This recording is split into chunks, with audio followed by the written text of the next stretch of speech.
Good morning, Shanthini. Good morning, Alex. Well, Shanthini, இன்னைக்கு என்ன டாபிக்கோட வந்திருக்கோம் பேசுறதுக்காக. நம்ம ஒரு இயற்கை சூழ்ந்த இடத்துல இருக்கிறதுனால நான் நினைச்சேன் சரி நம்ம ஏன் ஒரு கடல்ல வாழ்ற உயிரினத்தை பத்தி எனக்கு பேசக்கூடாது. ஓகே. இயற்கையினால கடலை பத்தி யோசிச்சிருக்கீங்க. பயங்கரமான யோசனையா இருக்கு நீங்க. சோ anyway ஏன் கடலை பத்தி யோசிக்கணும்? சட்டுன்னு வந்து யோசிக்க ஆரம்பிச்சீங்க. நம்ம கடல்ல வந்து நிறைய உயிரினங்கள் பார்த்திருப்போம், நிறைய மீன்கள் பார்த்திருப்போம். நம்ம அடிக்கடி பார்க்காத ஒரு டேஞ்சரஸான ஒரு மீன் அப்படினு பாத்தீங்கன்னா அது ஷார்க், சுறா தான். கண்டிப்பா. சோ அத பத்தி நிறைய இன்ட்ரஸ்டிங்கான ஃபேக்ட்ஸ் இருக்கு. அது எப்படி நடந்துக்கும், அதோட ஃபீச்சர்ஸ் என்ன, அந்த மாதிரி சில விஷயங்கள்லாம் இன்னைக்கு நம்ம பேச போறோம். நிஜமாவே most dangerous species in the world வந்து ஷார்க்கும் வந்து மூணாவது இடத்துல இருக்கு. சோ anyway வந்து ஷார்க்க பத்தி நம்ம டிஸ்கஸ் பண்றதுக்கு முன்னாடி வியூவர்ஸ்க்கு குட் மார்னிங் ஓட ஸ்டார்ட் பண்ணலாமா? கண்டிப்பா. நேயர்கள் அனைவருக்கும் உதயம் பருப்பு வகைகள் வழங்கும் புது காலை வணக்கம்.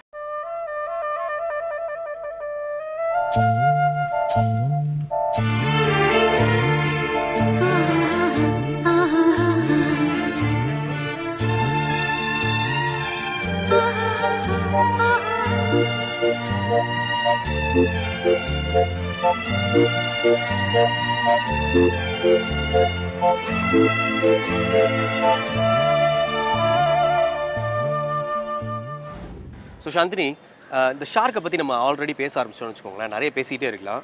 பட் நம்மளுக்கு மெயினாக ஐடியா வர்றது என்ன தெரியுமா இருக்கும், ஷார்க்னாலே வந்து ஒரு பெரிய வந்து ஒரு ஃபிஷ்ஷாக இருக்கும், அது வந்து எல்லாரையும் அட்டாக் பண்ணும், எல்லாரையும் கொலை பண்ணும், கண்டிப்பாக விட்டுறது அப்படின்ற மாதிரிலாம் ஒரு ஐடியா இருக்கும் இல்லையா? எஸ், அது ஒரு அக்ரெசிவான ஃபிஷ் தான். பட் அதில் வந்து ஹேமர் ஹெட் ஷார்க் அப்படின்னு சொல்லி ஒரு ஃபேமிலி இருக்குது. இந்த ஹேமர் ஹெட் ஷார்க்கு வந்து ஒரு ஸ்பெஷல் பவர் இருக்குன்னு சொல்லலாம். ஸ்பெஷல் பவர்னு வந்து நம்மளுக்கு என்ன ஞாபகம் வரும்? ஓகே, அது வந்து ஏதாவது ஈர்க்கிற சக்தி இருக்குமா, இல்லை ஏதாவது ஒரு ஸ்பெஷலாக தான் ஒரு பவர் காட்டுமா அப்படின்ற மாதிரி என்ன வரும். பட் என்னன்னா அதுக்கு இருக்கக்கூடிய உண்மையான ஸ்பெஷல் பவர் என்னன்னா, ஒரு பக்கம் ஐ இருக்கு இல்லையா, அந்த ஒரு பக்கம் ஐயும் வந்து 360 டிகிரி பார்க்குமா.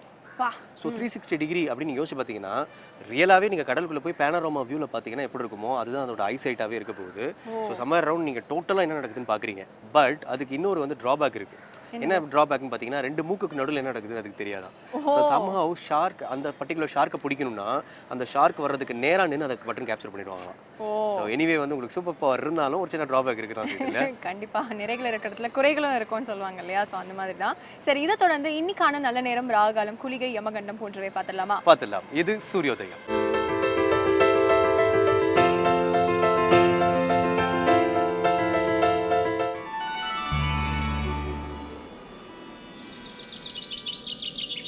இன்று 25/3/2015 புதன்கிழமை, ஜெயபருடம், பங்குனி மாதம் 11ஆம் தேதி. இன்று சூரியோதயம் 6:19 ராகு காலம் பகல் 12 மணி முதல் 1:30 மணி வரை, யமகண்டம் காலை 7:30 மணி முதல் 9 மணி வரை, குளிகன் காலை 10:30 மணி முதல் 12 மணி வரை. திதி சஷ்டி, ரோஹிணி நட்சத்திரம். நல்ல நேரம் எனும் சுப போரைகள் காலை 6 மணி முதல் 8 மணி வரை, 9 மணி முதல் 10 மணி வரை, பகல் 12 மணி முதல் 3 மணி வரை, மாலை 4 மணி முதல் 5 மணி வரை. அமிர்த சித்த யோகங்கள் கூடிய சுபதினம். இன்று துலாம் ராசிக்கு சந்திராஷ்டமம். அலெக்ஸ், சுறா வந்து ரொம்ப டேஞ்சரஸான ஒரு ஸ்பீஷீஸ்னு சொன்னீங்க இல்லையா? ஸோ இந்த சுறா வந்துட்டு ஒரு 5 கிலோமீட்டர் அவேலேயே அதுக்கு ஒரு பிளட், ஒரு ட்ராப் ஆஃப் பிளட் இருந்தால் கூட அதால் டிடெக்ட் பண்ணி அந்த உயிரினத்தை போய் உடனே சாப்பிட்டுருமா. My God. ஸோ அதனால தான் வந்து ரொம்ப ஸ்ட்ராங்காக, அதாவது யூஸ்வலாக வந்து பார்த்தோம்னா மோப்ப சக்தி அதிகமாக இருக்கக்கூடிய ஸ்பீசிஸ் அப்படிலாம் பேசுவோம். பட் ஆனால் தண்ணியிலே வந்து பவர்ஃபுல்லாக வந்து இருக்கக்கூடிய ஸ்மெல் எனர்ஜி இதெல்லாம் இருக்கக்கூடியது இதுதான் நினைக்கிறேன் இல்லையா? கண்டிப்பாக. ஸோ இனிவே வந்து டேஞ்சரஸான ஃபிஷ் அப்படின்னு சொல்லும் போதே கொஞ்சம் கதிகலங்க தான் செய்யுது. ஷார்க் இன்னைக்கு அதை நேரில் பார்த்துருக்கீங்களா? நான் வீடியோவில் தான் நிறைய பார்த்துருக்கேன். ஸோ இனிவே வந்து ஷார்க்கை பற்றி நம்ம மேலும் நிறைய டிஸ்கஸ் பண்ணலாம். இதுக்கு முன்னாடி இந்த வரப்போகிற செக்மெண்ட்டில் டாக்டர் பாலசாண்டில்யன் இளைஞர்களுக்கு தேவையான முக்கியமான சில விஷயங்களை பாயிண்ட்ஸை சொல்ல வராரு. பார்த்துடலாமா? பார்த்துடலாம். இது கைரான் வழங்கும் யுவா. Chiron, unleashing the leader in you. Blueprint for success. Leadership. Strategy. Chiron, unleashing the leader in you.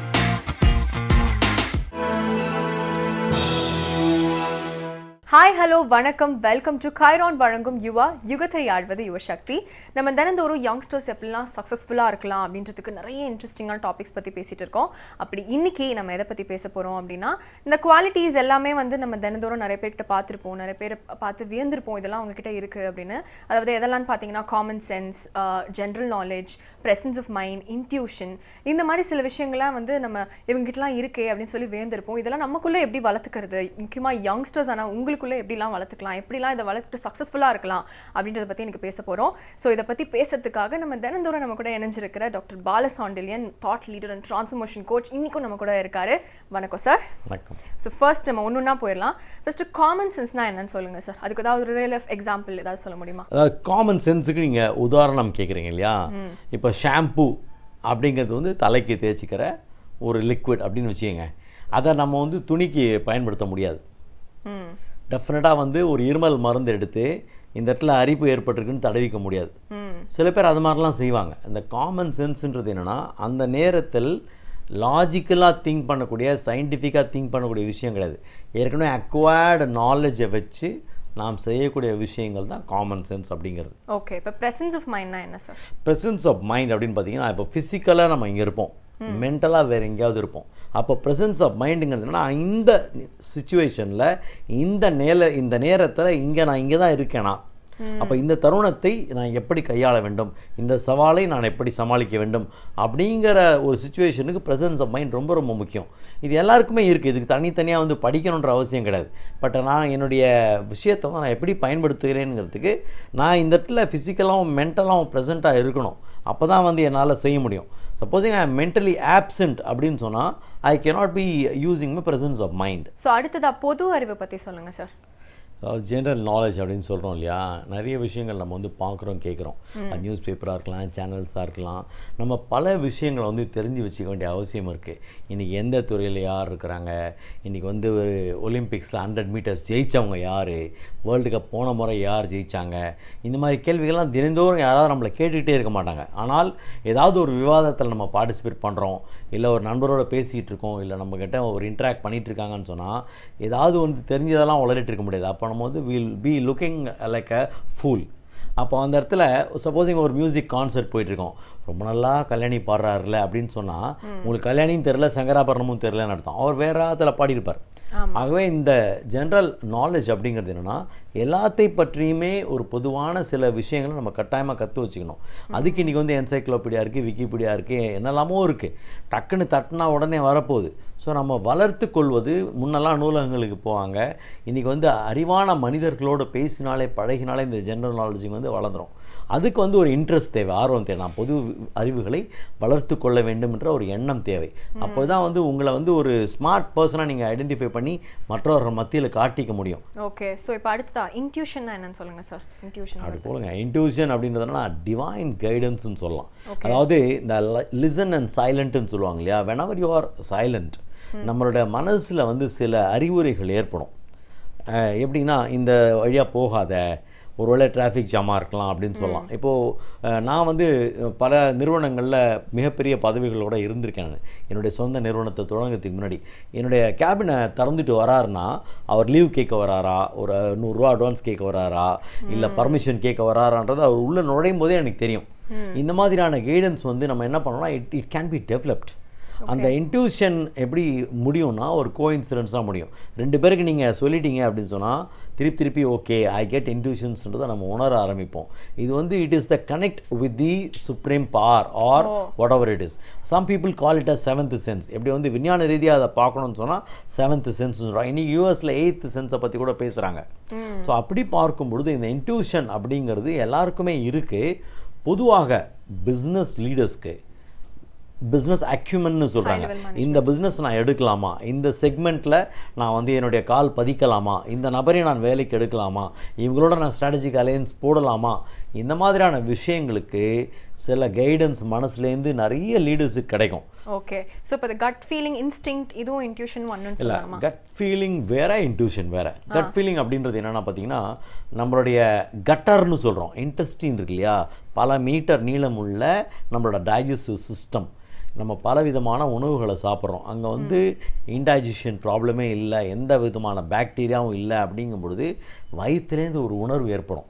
சில பெரிய ஆட்களுக்கு எப்படி வரும்னா, ஒரு டெண்டருக்கு கோட் பண்ண போகிறோம்னு வச்சுக்கோங்களேன், அவங்க என்ன பண்ணுவாங்க, ஒரு மார்க்கெட்டிங் அதிகாரியோ இல்லை ஒரு ஃபைனான்ஸ் அதிகாரியோ பல கேல்குலேஷன்ஸ்லாம் பண்ணிவிட்டு, இதுக்கு முன்னாடி இந்த டெண்டரில் யார் கலந்துக்கிட்டாங்க, எத்தனை பேர் கலந்துக்க போகிறாங்க அப்படின்னு அனாலிட்டிக்ஸ்லாம் பண்ணிவிட்டு, சார் நான் 2.6 crores கோட் பண்ணலான்னு இருக்கேன் சார், அந்த டாக்குமெண்ட் கொஞ்சம் பார்த்துட்டு கையெழுத்து போட்டிருக்கான் பார், அவர் பார்த்துட்டு நீ வந்து என்ன பண்ணிது அப்படியே ரீஒர்க் பண்ணி 3.2 கோட் பண்ண அப்படிம்பார். சார் இது 2.6 தான், நான் சொல்கிறத டூ வாட் ஐ சே அப்படிம்பாரு. இவன் போய் 3.2 போய் அங்கே கோட் பண்ணுவான், he will win the order. ஏன்னா அவருக்கு அந்த கட் ஃபீலிங்கிறது இருக்கும். ஏன்னா அவரோட மைண்டில் வந்து டோட்டல் கிளாரிட்டி இருக்குது, வாட் இஸ் ஹேப்பனிங் அப்படின்னு இருக்கு. அவர் தன்னோட உள்ளுணர்வை வந்து புரிஞ்சு கொள்றாரு. அந்த இன்ஸ்டிங்க்ட்னு சொன்னீங்க இல்லையா, அந்த இன்ஸ்டிங்க்ட்ன்றது ஒரு உள்ளுணர்வு. அந்த உள்ளுணர்வுன்றது இந்த கட்டர், இந்த வயிற்றுலேருந்து வரக்கூடிய ஒரு உணர்வு. ஓகே, அதை வந்து நம்ம கட் ஃபீலிங் அப்படின்னு சொல்கிறோம். இது வந்து எல்லாருக்கும் வந்து சின்ன வயசில் இருக்கிறவங்க எல்லாருமே அக்ரெசிவாக இருப்பாங்க. ஒரு மனிதன் அசர்ட்டிவாக மாறும் பொழுது, அசர்ட்டிவ்னா ஒரு 35-40 இருக்கும்பொழுது பல தோல்விகளை பல வெற்றிகளை சாதிச்சிருப்பான். அப்போ சாதிக்கும் பொழுது அவன் பேசுவது, அவன் செய்வது, அவன் நடந்து கொள்வது எல்லாத்துலேயுமே ஒரு நம்பிக்கை பரிமளிக்கும். அப்படிப்பட்ட மனிதர்கள் உறுதியாக ஒரு விஷயத்தை சொல்லுவாங்க, 3.2 கோட் பண்ணனா 3.2 அவனுக்கு ஆர்டர் கிடைக்கும். அந்த மாதிரி தான் கட் ஃபீலிங்கிறது. ஓகே, ஸோ இப்போ இந்த குவாலிட்டிஸ் எல்லாமே நேச்சுரலாகவே இன்பார்னாக வருதா இல்லை டெவலப் பண்ணிக்கலாம்னு நினைக்கிறீங்களா? இல்லை, சில பேருக்கு வந்து இந்த இன்ஹெரண்ட் குவாலிட்டி, நீங்கள் சொல்கிற மாதிரி இன்பார்ன் குவாலிட்டி அந்த மாதிரி இருக்கும். சில பேர் வந்து என்ன பண்ணுவாங்கன்னா இதை over a period of time they'll develop it. For example general நாலேஜ்ன்றதெல்லாம் வந்து இன்பார்னாக இருக்க முடியாது. அவர்கள் பெற்றுக்கொள்ளும் அறிவு, அவர் வளரும் சூழ்நிலை, அந்த ப்ராட் அப் கல்ச்சருங்கிறாங்க இல்லையா. இப்போ அவங்க வீட்டில் பேப்பரே வாங்கலை, டிவியே இல்லைனா அந்த பையன் என்னத்தை தெரிஞ்சுக்க போகிறான்? ஒன்றும் அவனுக்கு பொது அறிவே இருக்காது. அவன் வந்து யாரோட பழகிறான் அப்படிங்கிற விஷயமும் இருக்குது. ஸோ ஜென்ரல் நாலேஜ் வந்து அவனுக்கு ரொம்ப கஷ்டம். காமன் சென்ஸுங்கிறது எப்படின்னா, சில பேர் ரொம்ப ஸ்மார்ட்டாக இருப்பாங்க, அவன் படித்த விஷயங்கள் கேட்ட விஷயங்கள் எல்லாத்தையுமே எங்கெங்கே அப்ளை பண்ணிகிட்டே இருப்பான். அது வந்து காமன் சென்ஸாக இருக்கும். பட் இந்த இன்ட்யூஷன் அப்படிங்கிறது எப்படின்னா ட்ரைனிங்கில் வராது, but it can be developed. அந்த பையன் வந்து ரொம்ப ஒரு மனதளவில் தியானங்கள் பண்ணுறான், மெடிடேஷன்லாம் பண்ணுறான், ரொம்ப மனசு அமைதியாக வச்சுருக்கான், காம் அண்ட் குவைட்டாக இருக்கான். இந்த காம்னஸ் ஒன்லி பிரிங்ஸ் தி இன்ட்யூஷன். இந்த கட் ஃபீலிங்கிறது என்னென்னா, மிகப்பெரிய அளவில் ஒரு சிஇஓஸ் இல்லை வந்து ஒரு இன்ட்ராப்ரனர்ஸ்னு சொல்லுவாங்க, மேனேஜர்ஸ்லாம் ஒரு ப்ராஃபிட் சென்டரோட ஒரு ஹெட்டாக இருப்பாங்க. அவங்க தான் அந்த நிறுவனத்துக்கே மிகப்பெரிய பொறுப்பாக இருப்பாங்க. அவங்களுக்கு வந்து இந்த கட் ஃபீலிங்லாம் இருக்கும். அவங்க அதை டெவலப் பண்ணுவாங்க. அதை டெவலப் பண்ணும்போது அவங்களுக்கு பலவிதமான சூழ்நிலையில் இவங்க செய்த முடிவுகள் சரி அப்படின்னு தோணும்போது they start to believe their gut feeling. அப்புறம் அதை கரெக்டாக ஃபாலோ பண்ணி அதே மாதிரியே செய்ய ஆரம்பிப்பாங்க. ஒன்ஸ் ட்வைஸ் அது வந்து ஃபெயில் ஆகிறதுக்கும் வாய்ப்பு இருக்குது, but they must be in a position to accept the fact. Okay, இப்போ இந்த குவாலிட்டிஸ்லாம் எப்படி டெவலப் பண்ணிக்கலாம்னு நினைக்கிறீங்க யங்ஸ்டர்ஸ் முக்கியமாக? இல்லை, இது எல்லாமே புக்கிலலாம் அவைலபிள் கிடையாது. இப்போ நான் சொன்ன விஷயங்கள் எல்லாமே அதுக்கு தனித்தனியாக வீடியோஸ் பார்க்கலாம், புக்கு படிக்கலாம். பட் இருந்தாலும் how I am applying, every time நான் அப்ளை பண்ணி இதெல்லாம் என்கிட்ட இருக்கான்னு சொல்லிட்டு ஒரு சுச்சுவேஷனை நம்ம பார்த்து கண்டறிஞ்சு நம்ம தெரிஞ்சுக்கணும், என்கிட்ட அது இருக்கா, வேர் ஐ எம் லேக்கிங். சில சமயத்தில் சில முடிவுகள் வந்து தவறாகலாம். அப்போ தவறாகும்போது okay, it is not an intuition, it is only my guessing. ஏன்னா கெஸ்ஸிங்கிறது வேறு, அது வந்து பயங்கரமாக மைண்டு, நம்மளோட 6th சென்ஸ், லாஜிக்கல் பிரெயின், பல கேள்விகளை கேட்கக்கூடிய இடது பக்கம் மூளை வேலை செஞ்சுதுன்னா அது வந்து இன்ட்யூஷன் கிடையாது, அது வெறும் கெஸ்ஸிங் தான். நம்மளோட மூளையை மட்டுமே நம்ம பயன்படுத்துகிறோம். அப்படி மூளையை கொஞ்சம் அப்படி அடக வச்சுட்டு நம்ம மனசை கேட்கணும், டிவைன் கைடன்ஸை கேட்கணும். அப்போ தான் அந்த இன்ட்யூஷன்லாம் வேலை செய்ய ஆரம்பிக்கும். ஸோ ஐ திங்க் இந்த குவாலிட்டிஸ் பற்றிலாம் நம்ம நிறைய அலசி ஆரம்பிச்சிட்டோம். பட் இன்னும் நமக்கு ஒரு எக்ஸ்பர்ட் அட்வைஸ் தேவைன்னு நினைக்கிறேன். நீங்கள் என்ன நினைக்கிறீங்க? கண்டிப்பாக. ஸோ பிரேக்குக்கு அப்புறம் ஒரு சூப்பரான எக்ஸ்பர்ட்டை கூப்பிடலாம். அதுக்கு முன்னாடி கைரான் வழங்கும் யுகத்தை ஆழ்வது யுவசக்தியில் ஒரு சிறிய இடைவேளை. Chiron, unleashing the leader in you. Blueprint for success. Leadership. Strategy. Chiron, unleashing the leader in you. Chiron, unleashing the leader in you. Blueprint for success. Leadership. Strategy. Chiron, unleashing the leader in you.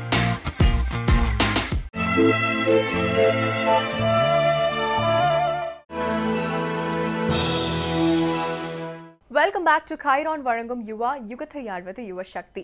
இன்னைக்கு இருக்க யங்ஸ்டர்ஸ்க்கு ஒரு வேலை, ஒரு degree, இதை தவிர common sense, intuition, presence of mind, general knowledge இதெல்லாம் ரொம்ப அவசியமாக தேவையா? இது ஒரு இன்பார்ன் குவாலிட்டியா இல்லை வந்து நம்ம காலப்போக்கில் வளர்த்துக்கலாமா அப்படின்றத பற்றி தான் இன்றைக்கி நம்ம பேசிகிட்டு இருக்கோம். இதை பற்றி இன்னும் நம்ம கூட நிறைய பேசுறதுக்காக ஹெச்ஆர் சங்கமோட ஃபவுண்டர் மிஸ்டர் சசிகாந்த் ஜெயராமன் இப்போ நம்ம கூட இணைஞ்சிருக்காரு. வணக்கம் சார். வணக்கம். ஓகே, நீங்கள் நிறைய பேரை இன்டர்வியூ பண்ணியிருப்பீங்க. ஆஸ் அ ஹெச்ஆரா, ஒரு லீடிங் ஹெச்ஆரா வந்து நிறைய பேர் இன்டர்வியூ பண்ணியிருப்பீங்க. நீங்கள் வந்து அவங்களுக்கு ஜென்ரலாக ஒரு டிகிரி, இவங்க எவ்வளோ எக்ஸ்பீரியன்ஸ், அதை தவிர நீங்கள் வேறு என்னென்ன குவாலிட்டிஸ் அவங்க கிட்ட பார்ப்பீங்க? ரொம்ப சிம்பிளுங்க. டிகிரிங்கிறது யார் வேணால் வாங்கிடலாம் இன்றைக்கி இருக்கிற காலகட்டத்தில். மளிகை கடையில் ஒரு மளிகை சாமான் வாங்குறதோட ஈஸியாக இருக்குது டிகிரி வாங்குறது. போனோமா அட்டண்டன்ஸை போட்டோமா படித்தோமா வந்தோமான் இருக்குது. அதுக்கு மேலே வந்து இட்ஸ் நாட் காட், இட்ஸ் பாட்டுங்கிறீங்க. It's bad. ஆமாம், it is absolutely bad in the literal sense. அப்படி இருக்கும்போது இந்த பொது அறிவு, கொஞ்சம் ப்ரெசன்ஸ் ஆஃப் மைண்டு, இதெல்லாம் சேர்ந்து தான் நாங்கள் ஆட்டிடியூட்னு ஒரு விஷயமா நாங்கள் சொல்கிறோம். ஒரு இன்டர்வியூவில் வந்து நாங்கள் ஸ்கில்ஸை தவிர நாங்கள் ஆட்டிடியூடை பார்க்குறோம். அவங்க மனப்பான்மை எப்படி இருக்குது, நல்ல ஒரு ஹம்பிளாக வராங்களா, ஒரு கற்றுக்கக்கூடிய மனப்பான்மை வராங்கன்னு பல விஷயங்களை நாங்கள் பார்க்குறோம். அதில் வந்து நான் முக்கியமாக குறையாக நான் பார்க்குற விஷயம் என்னன்னாக்க, இன்றைக்கி இருக்கக்கூடிய வேலை தேடுபவர்கள்கிட்ட அண்ட் இளைஞர்கள் வேலை பண்ணிட்டு இருக்காங்களோ அவங்கக்கிட்ட டெவலப் பண்ண வேண்டிய விஷயம் அப்படின்னு கேட்டிங்கன்னா, ஒன்று காமன் சென்ஸ், இன்னொன்று வந்து கண்டிப்பாக அந்த ஸ்மார்ட்னஸ், ஒரு ப்ரெசன்ஸ் ஆஃப் மைண்டுன்னு சொல்லக்கூடிய ஒரு ஸ்மார்ட்னஸ். ஸோ இப்போ இருக்க யங்ஸ்டர்ஸ் கிட்ட வேலைக்கு எடுக்கும்போது என்ன மாதிரி லெவலில் அவங்க ஜென்ரல் நாலேஜ் இருக்குது, என்ன லேக்கிங்காக இருக்குது, என்னவெல்லாம் அவங்க கிட்ட ப்ளஸஸாக இருக்குன்னு நினைக்கிறீங்க? இன்றைக்கி என்ன பொதுவாக ட்ரெண்ட் இருக்கோ அதில் நிறைய நாலேஜ் இருக்குது. ஃபார் எக்ஸாம்பிள் ஒரு ஃபேஸ்புக் எப்படி யூஸ் பண்ணணும்னு கேட்டால் எல்லாருக்குமே தெரியும். பட் அவன் துறையை சம்மந்தப்பட்ட விஷயம், அவனுக்கு வேலை இல்லை சந்தர்ப்பங்கள் வாய்ப்புகள் கொடுக்கக்கூடிய விஷயங்கள் என்ன இருக்குது அப்படின்னு கேட்டால் அதில் ஒரு கண்டிப்பாக ஒரு பற்றாக்குறை இருக்குது. இன்றைக்கி நான் பார்க்கக்கூடிய இளைஞர்கள்கிட்ட ஒரு காமன் ட்ரெண்ட் என்ன அப்படின்னு பார்த்தீங்கன்னா, எல்லாருக்கும் இன்ஃபர்மேஷன் நிறையா இருக்குது. இந்த தொழில்நுட்ப வளர்ச்சினால ஓவர்லோடாக இருக்குது. ஆக அகலம் நிறையா இருக்குது இன்ஃபர்மேஷனில். ஒரு விஷயம் எடுத்து அதில் உங்களுக்கு எந்த அளவுக்கு ஞானம்னு கேட்டால் ஆழம் இல்லை. ஸோ இன்றைக்கி அகலமா ஆழமா அப்படின்னு பார்க்கும்போது எனக்கு கண்டிப்பாக வந்து putting it to use and getting return on investment for the company அப்படின்னு பார்க்கும்போது ஆழம் தேவைப்படுறது. அதில் வந்து டெவலப் பண்ணோம். இன்னைக்கு வந்து it is the era of specialisation. ஒரு டாக்டர் அப்படின்னு போக இன்னைக்கு வந்து ஒரு ஆன்காலஜிஸ்ட், ஒரு கைனகாலஜிஸ்ட், பீடியாட்ரிஷியன், ஒரு நியூராலஜிஸ்ட், ஒரு கார்டியாலஜிஸ்ட், எக்கச்சக்க கூட தனி டாக்டர் வந்துட்டாங்க. அப்படி இருக்கிற பட்சத்தில் அவங்க வேலைக்கு போகும்போது அவங்க என்ன பண்ணுறாங்க, அந்த துறையில் சம்மந்தப்பட்ட நாலேஜ் அவங்க வளர்த்துக்கிட்டாலே போதும். அந்த ஃபோக்கஸ் இருந்தால் போதும். இல்லை நான் சும்மா ஜென்ரலாக வளர்க்க போகிறேன்னு சொல்லிட்டு டெய்லி 10 பேப்பர் படித்து 4 நியூஸ் படித்து வளர்த்துக்கிட்டு இருந்தோம் அப்படின்னாக்க I don't think that's a way to go. Okay, இப்போ ஒரு நிறுவனத்தில் வந்து அவங்க எந்த மாதிரி சிச்சுவேஷன்ஸில் வந்து காமன் சென்ஸ் அப்புறம் இந்த ப்ரெசன்ஸ் ஆஃப் மைண்ட்லாம் யூஸ் பண்ண வேண்டிய நிலைமை இருக்கும்? ரொம்ப சிம்பிள். இன்றைக்கி வந்து நிறுவனங்களில் ரொம்ப கஷ்டமான ஒரு விஷயம் என்னன்னா டீம் ஒர்க் அண்ட் லீடர்ஷிப். அதாவது தலைமை எடுத்து ஒரு விஷயத்தை வந்து எடுத்து லீடு பண்ணி ஒரு ப்ராப்ளமை தாண்டி ஒரு சொல்யூஷன் கொண்டு போகணுங்கிறது பெரிய விஷயமா இருக்குது. அதில் கூட்டு முயற்சி இன்னொரு பெரிய பிரச்சனையாக இருக்குது. அந்த கூட்டு முயற்சியில் நீ பெரியவனா நான் பெரியவனான்னு பார்த்துக்கிட்டு இருக்கும்போது அந்த ஈகோ கிளாஸ்லேயே உட்காந்துக்கிட்டு இருக்கோம் இல்லையா? அதில் கான்ஃப்ளிக்ட் வரும்போது காமன் சென்ஸ் பின்னாடி அடி வாங்கிடுது. அவன் எனக்கு என்ன வரும்னு ஆதாயம் தான் பார்க்குறான். எனக்கு என்ன வாட்ஸ் இன் இட் ஃபார் மீன். இது எப்படின்னாக்க ஒரு சில ஆண்டுகள் முன்னாடி காஞ்சிபுரத்தில் ஒரு யானைக்கு பட்டையை போடுறதா நாமத்தை போடுறதான்னு ஒரு பெரிய கான்ஃப்ளிக்ட் வந்துச்சு. அது கடைசி வரைக்கும் என்ன போட்டாங்கன்னு தெரியல, ஆனால் அது ஓடிக்கிட்டே இருந்துச்சு. அந்த மாதிரி விஷயம் தீராது. பட் ஆனால் அவங்க அந்த என்னுடைய பாயிண்ட் ஆஃப் வியூ இதுதான். அதாவது ஓப்பன் மைண்டட்னஸ் இல்லை. ஒரு புதுசாக ஒரு விஷயம் இருக்குது, இந்த ஐடியா நீ என்ன சொல்கிற நான் என்ன சொல்கிறேன் அப்படின்னு இந்த கொலாபரேஷன் கூட்டு முயற்சிங்கிறது இம்ப்ரூவ் பண்ண வேண்டிய விஷயம். நீங்கள் சொன்ன மாதிரி அந்த மீட்டிங்ஸில் என்ன நடக்குதுன்னா, ஒவ்வொரு மனிதனுமே ஒரு அனிமல்ஸ் ரெப்ரசன்ட் பண்ணுறாங்கன்னு சொல்லலாம். சில பீகாக்ஸ் இருப்பாங்க, நான் ரொம்ப அழகானவன், நான் ரொம்ப சிறப்பானவன், நான் நளினமானவன்னு காட்டிப்பாங்க. சில பேர் வந்து பார்த்திங்கன்னா அந்த ஆமை மாதிரி டக்குன்னு பிரச்சனைனா உள்ளே போயிடுவாங்க. சில பேர் வந்து அப்படியே அந்த மாதிரி முடிச்சுக்கிட்டே இருப்பாங்க. சில பேர் பார்த்தீங்கன்னா நான் தான் கிங்கு, லைன், என் பேச்சு தான் நீங்களாம் கேட்கணுன்ற மாதிரி நடந்துப்பாங்க. சில நரிகள் அங்கே இருக்கும், ஒவ்வொரு கூட்டத்துலேயும் நரிகள் இருக்கும், யாரை எப்போ போட்டு தரலாம் அப்படின்ற மாதிரி. சில நல்ல பாம்பு கூட இருக்கும், அப்படியே படம் எடுக்கிற 6 வரைக்கும் போட்டு தரட்டும். இந்த மாதிரி பல அனிமல்ஸ் அங்கே உட்காந்துருக்கு. மனிதர்களே அங்கே உட்காரல, மனிதன் பாதி மிருகம் பாதின்னு நம்ம பாட்டு கேட்குறோம்ல, அந்த மாதிரி ஆட்கள் தான் இருப்பாங்க. சில பேர் எப்படின்னா நீரியான மாதிரி கொட்டாய் விடுறதுக்கும் அங்கே இருக்கிற முந்திரி பருப்பை சாப்பிட்றதுக்கு மட்டுமே வருவாங்க. மீட்டிங்லாம் பேசிடவே மாட்டாங்க. ஸோ மீட்டிங் இந்த டீம் ஒர்க் அப்படின்றதெல்லாம் என்னென்னா, you need to contribute, you need to participate. இது நடக்குதா மீட்டிங்கில் அப்படின்னு பார்த்தா மீட்டிங் அஜெண்டாவை அவங்க ஃபாலோவே பண்ண மாட்டாங்க. எஸ்பெஷலி கான்ஃபரன்ஸ் கால்ஸ்லாம் பார்த்தீங்கன்னா வேறு ஏதோ ஒரு இடத்துல அவன் இருக்கான், இவன் ஒன்றும் பார்க்க போகிறது இல்லை, அவன் பாட்டுக்கு ஏதோ ஸ்டேட்டஸ் போட்டுக்கிட்டு இருப்பான், ஏதாவது யாரோடையாவது பேசிக்கிட்டு இருப்பான். So he is not really contributing. அந்த சமயத்தில் வந்து ஹெச்ஆரால் டெஃபினட்டாக அதை வந்து நோட்டீஸ் பண்ண முடியும். எஸ்பெஷலி ஒரு ட்ரைனிங் ப்ரோக்ராம்ஸில் வந்து ஹெச்ஆர் இவர் மாதிரி ஒரு எக்ஸ்பர்ட் யார் வந்து ஒரு எமர்ஜிங் லீடருங்கிறத கண்டுபிடிக்கலாம். யார் பார்ட்டிசிபேட் பண்ணுறாங்க, யார் கான்ட்ரிபியூட் பண்ணுறாங்க அந்த டீமில், அந்த ப்ரோக்ராமில் வந்து சில கேள்விகள்லாம் கேட்பாங்க. டக்குன்னு பார்த்தா ஒரு லீடர் எமர்ஜ் ஆகும். அந்த இடத்துல ஒரு டீம் ஒர்க் கொடுப்பாங்க, ஒரு கேம் கொடுப்பாங்க அப்படின்னா அந்த கேமை வந்து எக்ஸலண்ட் ஆகும். திடீர்னு ஒரு கேப்டன் ஆகிடுவான். பார்த்தா அவன் ஒரு ஆர்டினரி எம்ப்ளாயியாக இருந்திருப்பான், இத்தனை நாள் வரைக்கும் அவன் இன்ட்ரோவர்ட்டாக இருப்பான். அந்த கேம் விளையாடும் போது தான் தெரியும் இவனுக்குள்ளே இவ்வளோ விஷயம் இருக்கா அப்படின்ட்டு. ஸோ அதை ஒரு ஹெச்ஆர் வாட்ச் பண்ணிகிட்டே இருப்பார். அவர் போய் சொல்லுவார், சார் இந்த ராமசாமி இருக்கான் பாருங்கள், கலகிட்டான் சார்னு. அவனாடா நம்ம ராமசாமியாடா அப்படின்ற மாதிரி ஆயிரும். What you say? கரெக்டு. நீங்கள் சொன்னதை சுருக்கி சொல்லணும்னா இதனால தான் அதை கார்ப்பரேட் ஜங்கல்னு நாங்கள் சொல்கிறோம். சார் ஜென்ரல் நாலேஜ் எந்த ஆங்கிளில் வளர்த்துக்கிட்டா வந்து சக்ஸஸ் ஆகலாம் அப்படின்னு நீங்கள் நினைக்கிறீங்க? ஜென்ரல் நாலேஜ் அப்படிங்கிறது வந்து ரொம்ப ஜென்ரலான ஒரு விஷயம். எல்லா இப்போ ஜென்ரலாக படிக்கணும்னா 4 முழுக்க நான் பேப்பர் படிச்சுக்கிட்டப்பா நான் புது வளர்த்துட்டேன் அப்படின்னு சொல்கிற மாதிரி. பட் ஆனால் வந்து நான் இது எப்படி பார்க்குறேன் அப்படின்னாக்க எல்லா செய்திகளையும் எல்லா விஷயங்களையும் ஒருத்தர் வந்து கற்றுக்கிறது கஷ்டமான உள்வாங்கிறது ரொம்ப கஷ்டமான விஷயம். எனக்கு தெரிஞ்சு உலகத்தில் பண்ணக்கூடிய ஒரே இவங்க யாருன்னு கேட்டால் குவிஸ் மாஸ்டர்ஸ். ஏன்னா அவங்களுக்கு வந்து அந்த மாதிரி விஷயங்கள் தேவை குவிஸில் கேள்வி கேட்கும்போது. அதை தவிர வந்து உங்களுக்கு என்ன பிடிச்சிருக்கு, உங்களுக்கு எந்த செய்திகளை படித்தா உங்களுக்கு வந்து இன்ட்ரெஸ்டிங்காக இருக்குது, நல்லா இருக்குது, உங்களுக்கு கேட்கறதுக்கு இனிமையாக இருக்குது, நீங்கள் மேலும் மேலும் அதில் வந்து இன்னும் ஃபர்தர் நாலேஜ் துறை சார்ந்த அறிவுன்னு சொல்லலாம். அதை தவிர வந்து உங்களுக்கு பிடிச்ச விஷயங்கள். இப்போ வந்து ஒரு கிரிக்கெட் எனக்கு பிடிக்கும்னு நிறைய பேர் இந்த அவங்க இன்டர்வியூல வரும்போது சார் அந்த ரெஸ்யூமேல எழுதிருப்பாங்க எங்களுக்கு வந்து கிரிக்கெட் பிடிக்கும் சார் அப்படின்னு. சரிப்பா டீப் ஃபைன் லெக்கும் லாங் லெக்கும் எங்க இருக்குப்பா சொல்லுப்பா, ஃபீல்டிங் பொசிஷன் கேட்டா எல்லாம் என் காலில் இருக்குமா. ஸோ யாருக்கு அந்த அளவுக்கு தெரியாது. ஆக நான் என்ன சொல்றேன், உங்களுக்கு என்ன பிடிக்குதோ, என்ன உங்களுக்கு இயல்பா வருதோ, நீங்க எந்த துறையை தேர்ந்தெடுத்து அதுல ஒரு வாழ்க்கை அமைச்சுக்கணும்னு நீங்க நினைக்கிறீங்களோ அது சம்பந்தப்பட்ட ஜென்ரல் நாலேஜ் இங்கே டெவலப் பண்ணிக்கலாம். அதை தவிர வந்து ஒரு மனிதனாக ஒரு இளைஞனாக ஒரு குடும்பஸ்தனாக தெரிஞ்சிக்க வேண்டிய விஷயங்கள் general knowledge that is as per அந்த காலத்தோட போக்கில் தெரிஞ்சுக்கிறது அது வேற விஷயம். ஸ்பெசிஃபிக்காக வந்து நான் இதுதான் டெவலப் பண்ணணும் நான் சொல்லுவேன். ஸோ இப்போ ஒரு கார்ப்பரேட் லீடர்ஸை வந்து நீங்கள் எக்ஸாம்பிளாக மென்ஷன் பண்ணோம், இவங்க இந்த நாங்கள் பேசிட்டு இருக்க எல்லா குவாலிட்டிஸும் உங்ககிட்ட இருக்கிறதுனால இவங்க ரொம்ப சக்ஸஸ்ஃபுல்லாக இருக்காங்க அப்படின்னா நீங்கள் யார் சொல்வீங்க? குறிப்பிட்ட பேர் ஒன்றும் சொல்ல விரும்பலை, ஆனால் தெரிஞ்ச ஒரு நிறுவனம் இருக்குது உலக லெவலில் வந்து ரொம்ப குவாலிட்டி அப்படின்னு சொன்னால் இந்த நிறுவனம் தான் அப்படின்னு சொல்லக்கூடிய நிறுவனம். என்ன பண்ணுவாங்க அப்படின்னா, ஒரு சமீபத்தில் யூடியூப்ல வந்து இணையதளத்தில் ஒரு இதை பார்த்தேன், ஒரு இன்டர்வியூ பார்த்தேன். அவங்களுடைய ஒரு வீடியோ ஒன்று இருந்துச்சு. ஆக்சுவலி அது ஒரு அட்வர்டைஸ்மெண்ட். என்னன்னாக்க ஒரு வயசானவர் வந்து சொல்கிறாரு, 40 வருஷம் முன்னாடி நான் வந்து இந்த கம்பெனியில் ரிசர்ச் அண்ட் டெவலப்மெண்ட் துறையில் வந்து நான் வேலை பண்ணிக்கிட்டு இருந்தேன். ஒரு தப்பு பண்ணிட்டேன், அதனால் வந்து ஒரு $1 மில்லியன் இழப்பு வந்துருச்சு. ஸோ நான் ரொம்ப பயந்து போயிட்டேன். அப்போ எனக்கு 22-23 வயசு தான். எனக்கு தேருமேனா தேர மாட்டேனான்னு தெரியல. என்னை நம்பி ஒரு குடும்பம் இருந்துச்சு. எல்லாருமே எதிர்பார்க்கக்கூடிய விஷயம் என்னன்னாக்கா, ஓகே அடுத்த நாளே சீட்டை கழிச்சிருப்பாங்க, வீட்டுக்கு போன்னு சொல்லியிருப்பாங்க, டாடா பை பை சொல்லியிருப்பாங்கன்னு. இன்னைக்கு அவர் அதே கம்பெனியில் 55 வயசாகி வைஸ் பிரசிடென்ட் ரிசர்ச் அண்ட் டெவலப்மெண்ட்டாக இருக்காரு. ஸோ அதை ஒரு எடுத்துக்காட்டாக அவங்க சொல்கிறாங்க, எங்களுடைய கலாச்சாரம் இதுதான். எங்களுடைய கலாச்சாரம் என்ன அப்படின்னு கேட்டீங்கன்னா, தவறுகள் நடக்கட்டும், தவறுகள் மீண்டும் மீண்டும் நடக்காம பாத்துக்கோங்க. தவறுகள் இருந்தா லேர்னிங் இருக்கு, கற்றுக்கொள்வதற்கான ஒரு வாய்ப்பா கொடுக்குறாங்க. நீ கத்துக்கிறதுக்காக நான் கொடுக்கக்கூடிய முதலீடா இருக்கட்டும்னு சொல்லி அந்த ஒரு பெருந்தன்மை தனம்னு சொல்லலாம். அது வந்து இன்னைக்கு இருக்கக்கூடிய கார்பரேட் நிறுவனங்கள்ல வந்து போட்ட காசை எப்போ எடுப்போம், எவ்வளவு சீக்கிரம் எடுப்போம்னு இருக்கக்கூடிய வேகத்துல இந்த ஒரு மெச்சூரிட்டி வந்து ரொம்ப கஷ்டம். ஆனால் அந்த மெச்சூரிட்டி இருந்ததுனால தான் வந்து அவங்க காலங்காலமா தாண்டி சாதனை படைச்சு குவாலிட்டியில நான் தான் நம்பர் 1ங்கிற மாதிரி வச்சு மக்கள் மனசுல கஸ்டமர் மத்தியில குட்வில்னு சொல்லக்கூடிய விஷயங்கள் இருக்கு. அதனாலதான் அவரும் கம்பெனி மாறாம அதே கம்பெனில 55 வயசு வரைக்கும் உட்காந்து வைஸ் பிரசிடென்ட் ரிசர்ச் அண்ட் டெவலப்மெண்டாவும் இருந்திருக்காரோ என்னமோ கண்டிப்பா சொல்லலாம். நீங்க சொன்ன அதே உதாரணம் தான் ஷிகார் தாவன்.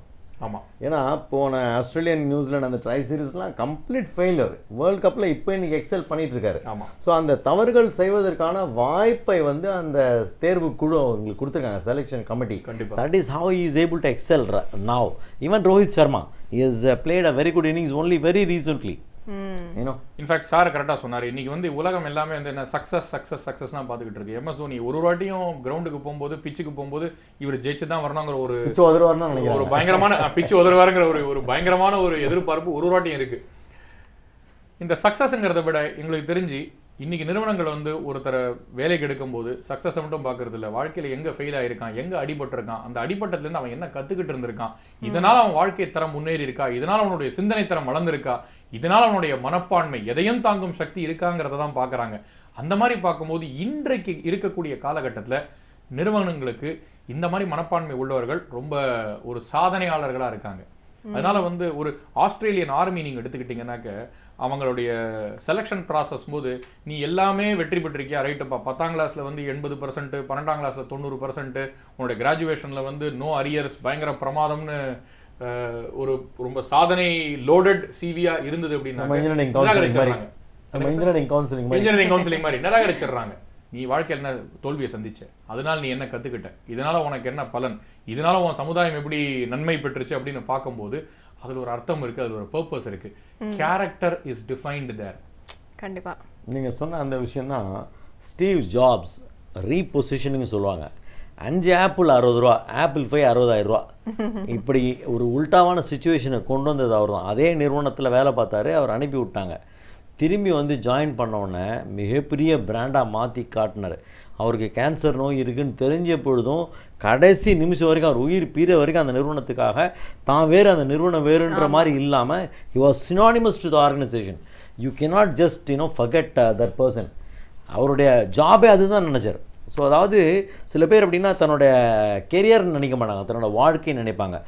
ஸோ அப்படி வந்து ஸ்டீவ் ஜாப்ஸ் வந்து தன்னுடைய துறையில் மிகப்பெரிய விஷயங்களை வந்து சாதிச்சு பல பிராண்டுக்கு நடுவில் வந்து அதை கொண்டு வந்து நிறுத்தியிருக்கார். தன்னுடைய கம்பெனிலேருந்தே அகற்றப்பட்டவர் தான் கண்டுபிடிச்ச கம்பெனிலேருந்து நீ வெளியே போன்னு சொல்லி போர்டு சொல்லி திருப்பி ஒரு கம்பேக் மாதிரி வந்து சாதனை அந்த ஃபெயிலியரை தாண்டி அந்த சக்ஸஸை கொண்டு வந்து அந்த நிறுவனத்தை வந்து எங்கேயோ கொண்டு போய் வேற லெவலில் கொண்டு போய் நிற்க வைக்கும் போதும் இந்த சமுதாயம் கடிச்சாப்புலையும் வாங்குங்கிறத நிரூபிச்சிட்டாரு.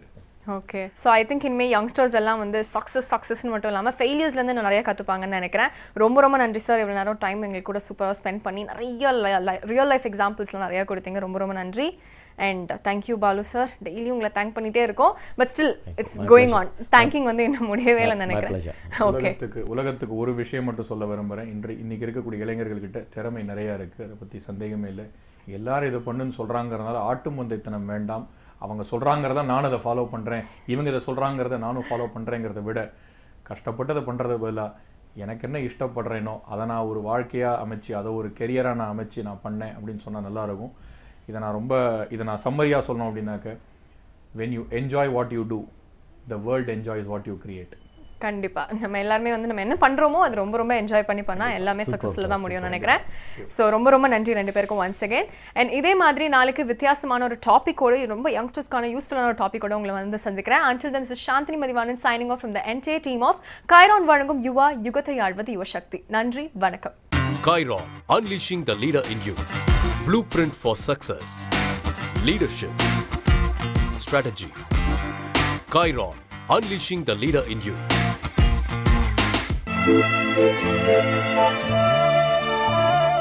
சாந்தினி, ஜாஸ் அப்படின்ற படம் வந்து ஸ்டீவன் ஸ்பில்பர்க் அப்படின்னு சொல்லி ஒரு பெரிய டேரக்டர்னால டைரக்ட் பண்ணி வெளியே வந்தது. எல்லாமே அதை பார்த்து வந்து என்ஜாய் பண்ணியிருப்பாங்க இல்லையா? ஸோ அந்த டிசாஸ்டர் இருக்கு இல்லையா, அந்த ஷார்க் வந்து நிறைய பேரை கொள்ற அந்த டிசாஸ்டர், இதெல்லாம் வந்து நம்ம வந்து ஒரு கற்பனை, ஒரு ஃபிக்ஷன் அப்படின்னு நினச்சிட்டு இருப்போம். பட் ஆக்சுவலாக 1916 இதே மாதிரி ஒரு விஷயம் நடந்திருக்கு. ஓகேவா? உண்மையாகவே வந்து சீஷோரில் இருந்த ஒரு 4-5 பேரை வந்து உண்மையாகவே வந்து ஷார்க் பயங்கர வித்தியாசமான முறையில் வந்து அட்டாக் பண்ணியிருக்கு. அந்த அட்டாக்கை வந்து மையமாக வச்சு தான் இந்த ஜாஸ்ன்ற படமே கிரியேட் ஆயிருக்குன்னு பார்த்துக்கோங்களேன். Okay, super Alex. இந்த விஷயம் எனக்கு தெரியவே தெரியாது. சரி, இதை தொடர்ந்து ராமாயண் சேர்ந்து பல அரிய தகவல்களை நமக்காக சொல்ல வராரு ஷடஜித். பார்த்துடலாமா? பார்த்துடலாம். இது சொல்ல சொல்ல இனிக்குது ஐயா.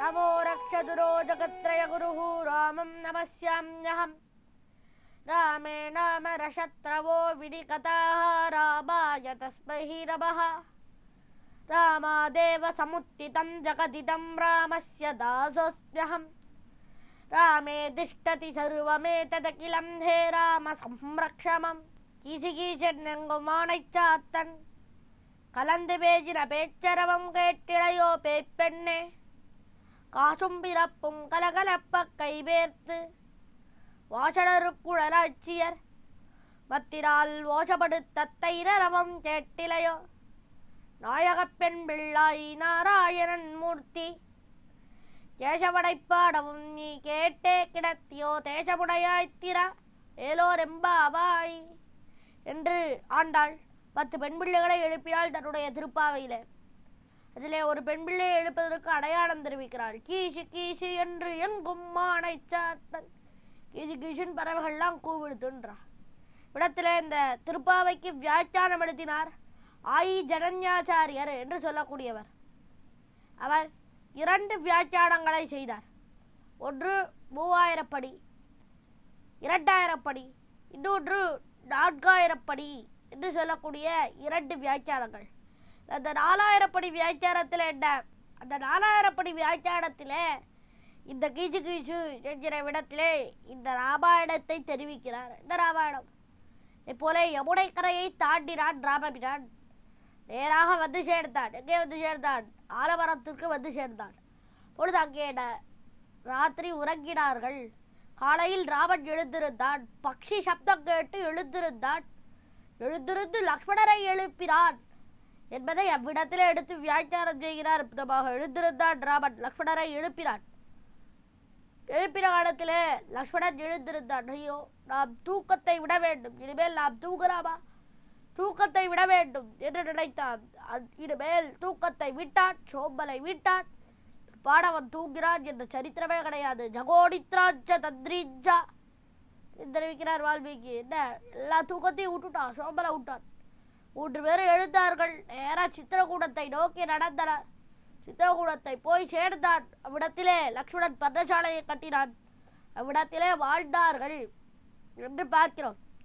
இப்பொழுது சுபத்ரன் என்னானான் அதை பார்ப்போமா?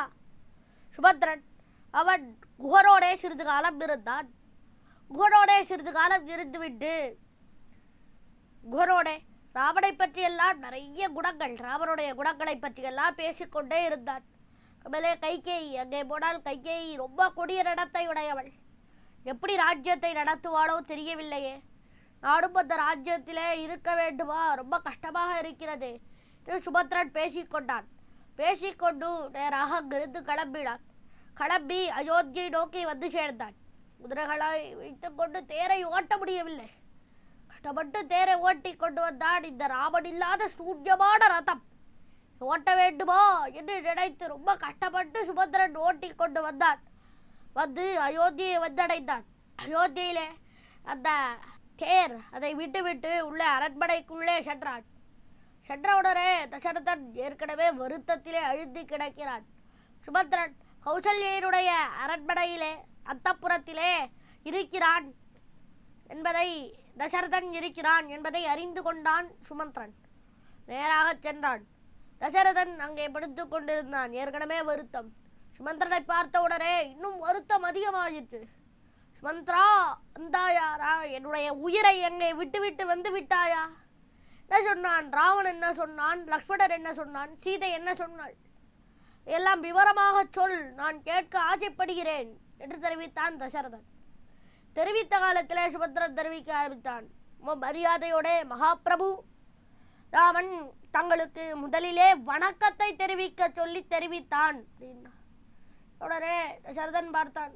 ஆச்சரியம், நான் இவ்வளவு கொடுமைப்படுத்தியும் ராவனை அவன் எவ்வளவு மரியாதையோட நம்மிடத்திலே நடந்து கொள்கிறான் என்று வருத்தப்பட்டான்.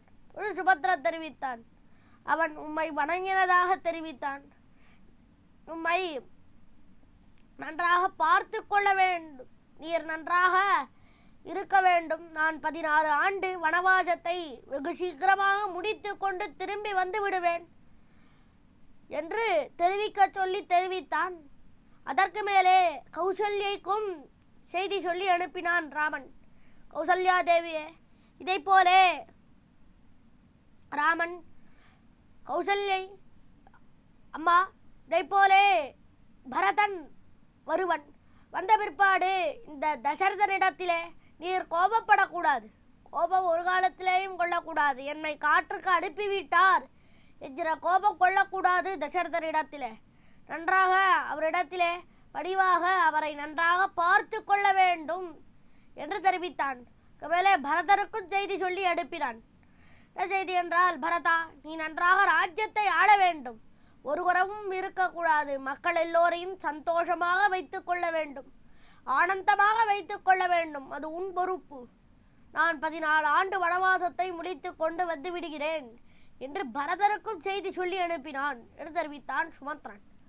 தெரிவித்த காலத்தில் ரொம்ப வருத்தப்பட்டான் தசரதன். பிற்பாடு சீதை என்ன சொன்னாள் என்று கேட்டான்.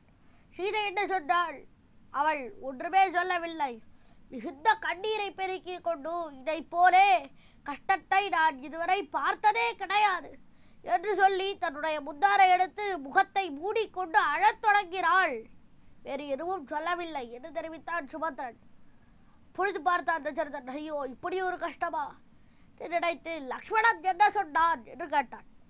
கேட்ட காலத்தில் சுமந்திரன் தெரிவித்தான், லக்ஷ்மணன் உம்மை தாப்படாரே கிடையாது என்று சொன்னான்.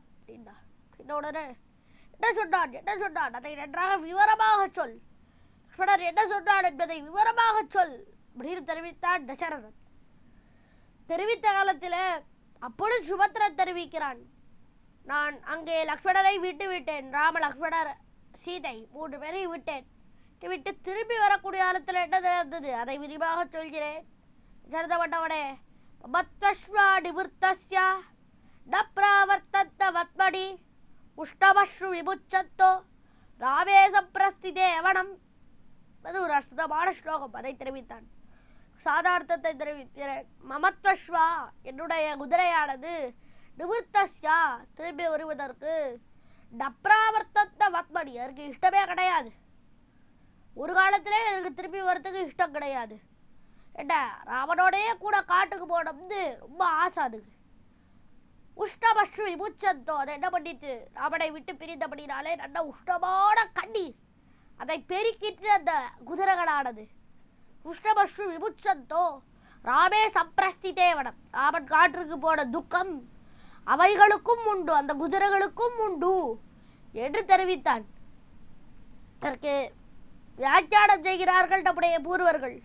இடத்துல என்ன மமத்வஸ்யா நிவர்த்தஸ்யா என்னுடைய குதிரை அப்படின்தான் சுபத்ரன் சொன்ன உடனே தசரதன் சொன்னான், என்ன சுபத்ரா சில பேர்லாம் சொல்லுவா, என்ன சில பேருக்கு நிறைய பணம் இருக்கும், நிறைய வேலைக்காரெல்லாம் வச்சிருப்பா, அவருக்கு வயசாக எடுத்துட்டா என்ன அந்த பணத்தை தாங்களே நல்லா பங்கு போட்டு பிரித்து எடுத்துட்டு போடுவா. அதே போல நீ என்ன பண்ணுறன்னா என்னுடைய குதிரை தசரத மகாராஜரான என்னுடைய குதிரை என்ன பண்ணுற எனக்கு சாவுகாலம் வந்துருத்த உடனே உன்னுடைய குதிரைன்னு தெரிவிக்கிறாயா, நீ அதை போல எடுத்துட்டு போடலான்னு பார்க்குறாயா என்று கேட்டான் தசரதன்.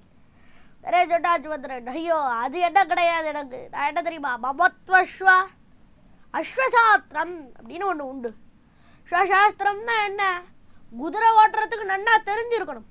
ஒரு வேளை ஒருத்தன் கார் டிரைவராக இருக்கான்னா அவனுக்கு கார் ஓட்டுறதுக்கு மட்டும் தெரிஞ்சிருக்க கூடாது, அவன் மெக்கானிக்காகவும் இருக்கணும்.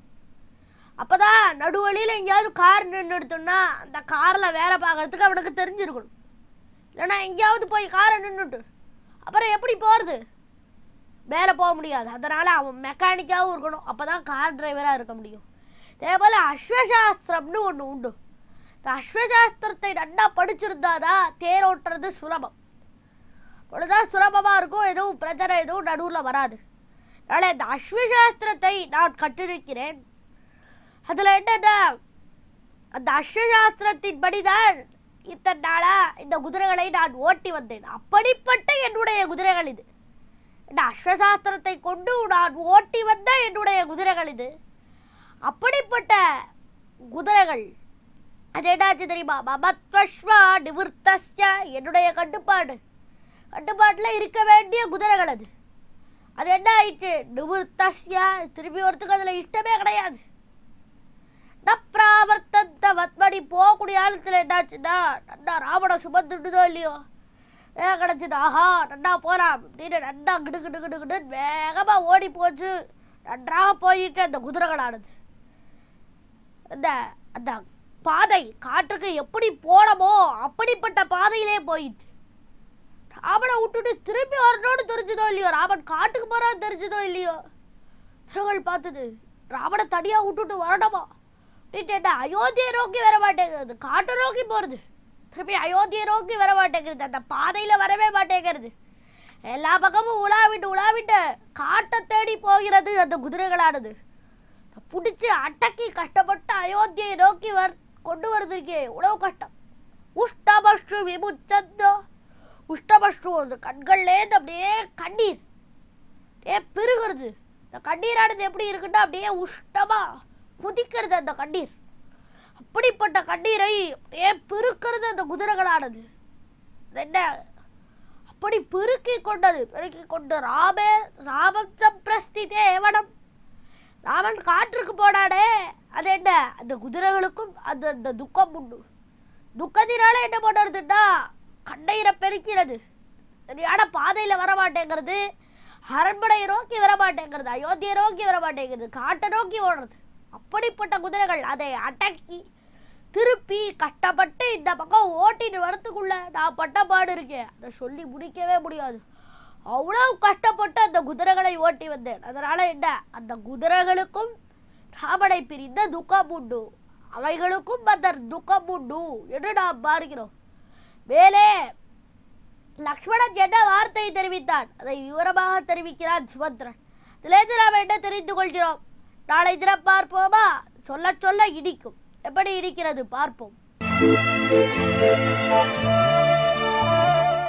அலெக்ஸ், நம்ம வந்து ஷார்க் தான் வந்து கடல்ல இருக்கிற ரொம்ப டேஞ்சரஸான ஒரு மீன் அப்படின்னு சொல்றோம் இல்லையா? பட் ஒவ்வொரு வருஷமும் சுமார் 73 மில்லியன் ஷார்க்ஸ் வந்து நம்ம கொண்டுட்டு இருக்கோமா? மை காட், 73 மில்லியன் நம்ம கொள்றோம். அது வந்து சுமார் 7 தான் ஆவரேஜா ஒரு வருஷத்துக்கு மனுஷங்களை கொள்ளுதான். பிகாஸ் கடல்ல போறது ரொம்ப கம்மியான மக்கள் தான் இல்லையா? ஏன் கொள்றாங்க அப்படின்னா வந்து நிறைய நாடுகள்ல வந்து இந்த ஷார்க்கோட ஃபின்ஸ் இருக்கு இல்லையா, அந்த ரெக்கைகளை வந்து சூப்ஸ்லயும் நிறைய டிஷ்ஷஸ்லாம் போட்டு சமைச்சு சாப்பிடுறாங்களாம். ஓஹோ, ஸோ எனிவே வந்து நம்ம சாப்பிட்ற பொருளை வந்து ஷார்க் நினைச்சாலும் ஷார்க் வந்து எவ்வளோ கோவப்பட்டு 7 பேர் தான் கொள்ளுது. சம்பவம் வந்து நம்ம மில்லியன் கணக்கில் ஷார்க்கை கொண்டுகிட்டு இருக்கிறது கொஞ்சம் வருத்தப்படக்கூடிய விஷயம் அப்படின்னு தான் நினைக்கிறேன். ஸோ எனிவே இந்த கருத்தோட அடுத்து வரப்போற செக்மெண்ட்ல யதார்த்த ஜோதிடர் ஷெல்வி 12 ராசிக்கான பலனை சொல்ல வராரு. பார்த்துடலாமா? கண்டிப்பா. இது யோகம் நல்ல யோகம்.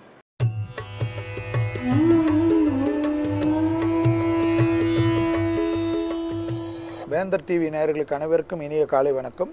யோகம் நல்ல யோகம் நிகழ்ச்சியின் மூலியமாக ஒவ்வொரு நாளும் அவர்களுடைய தினப்பலன்களை பார்த்து கொண்டு வருகின்றோம். இன்றைய நாளானது பார்த்தீர்கள் என்றால் 25ஆம் தேதி 3வது மாதம் 2015ஆம் ஆண்டு பங்குனி மாதம் 11ஆம் நாள் புதன்கிழமை.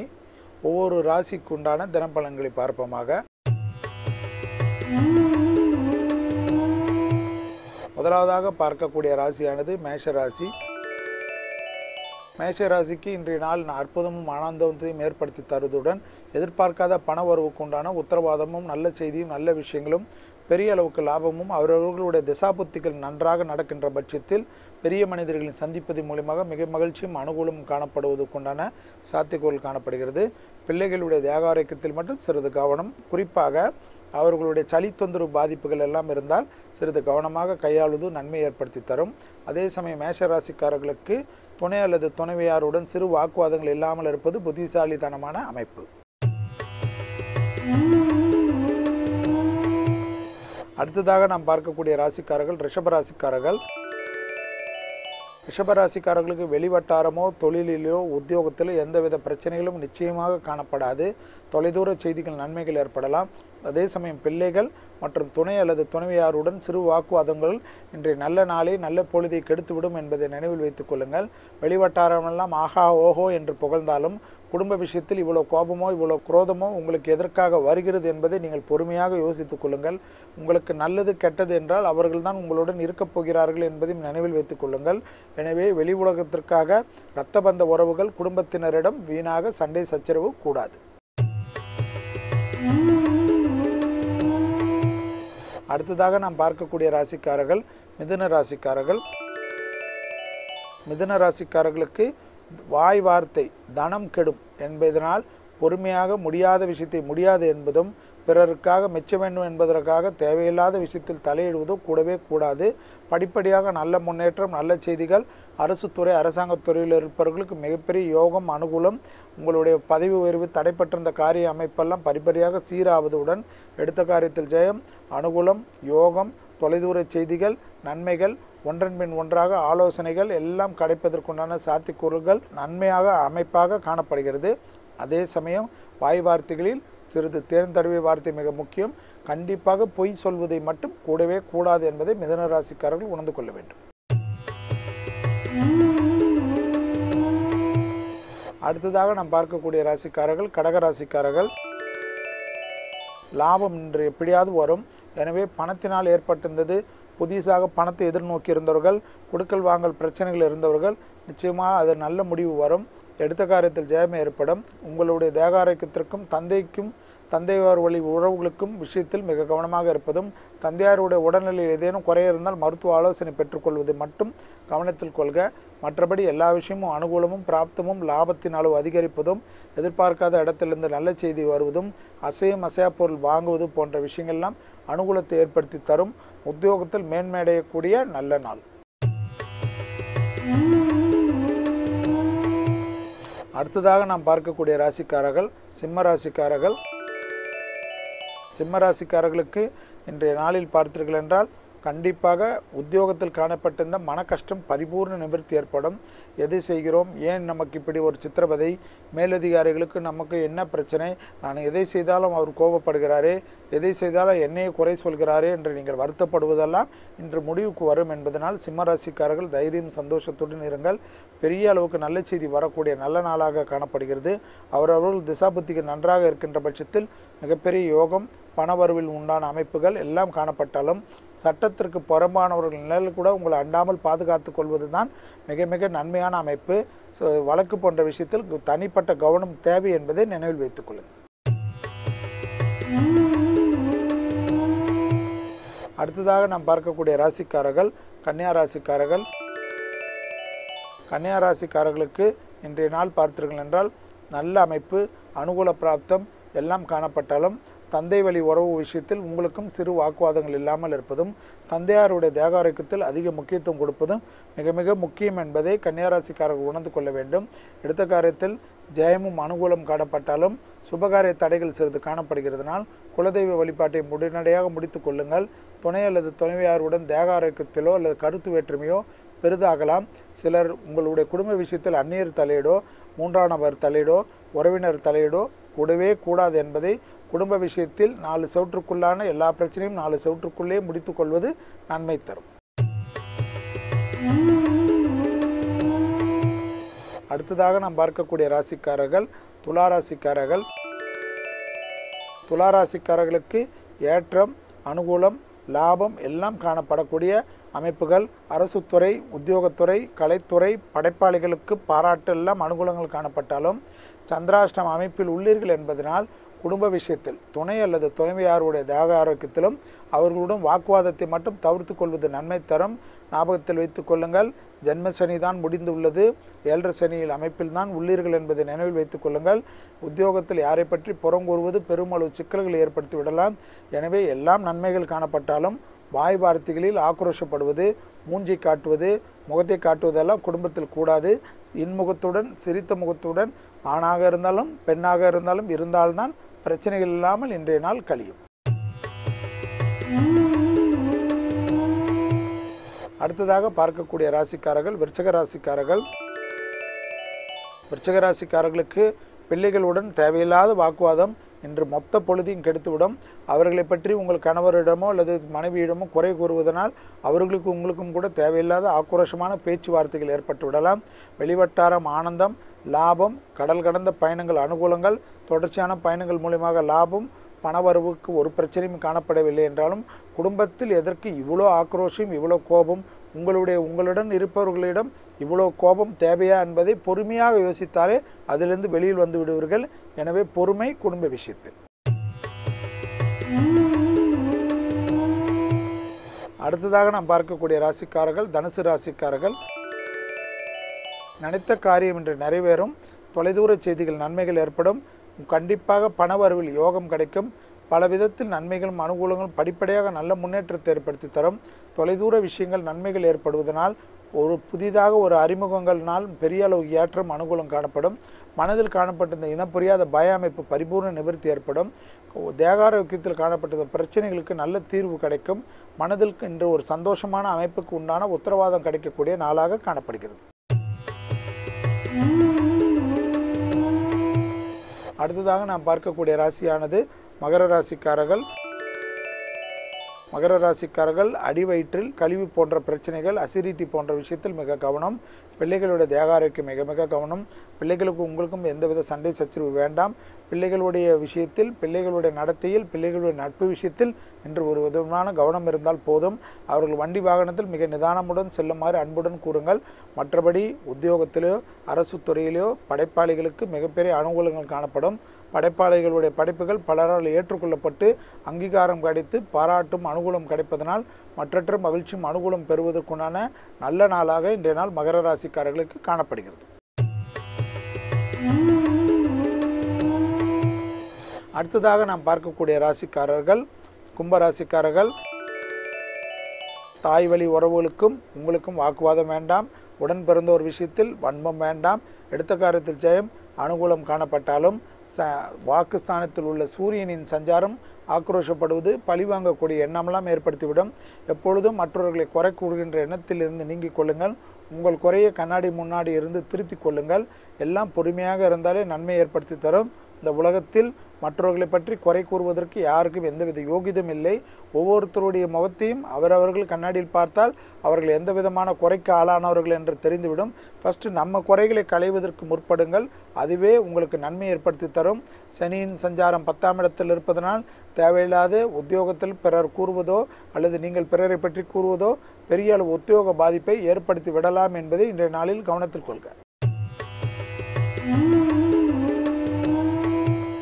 அடுத்ததாக இறுதியாக நாம் பார்க்கக்கூடிய ராசிக்காரர்கள் மீன ராசிக்காரர்கள். மிகப்பெரிய ஆனந்தத்தை தரக்கூடிய நாள்.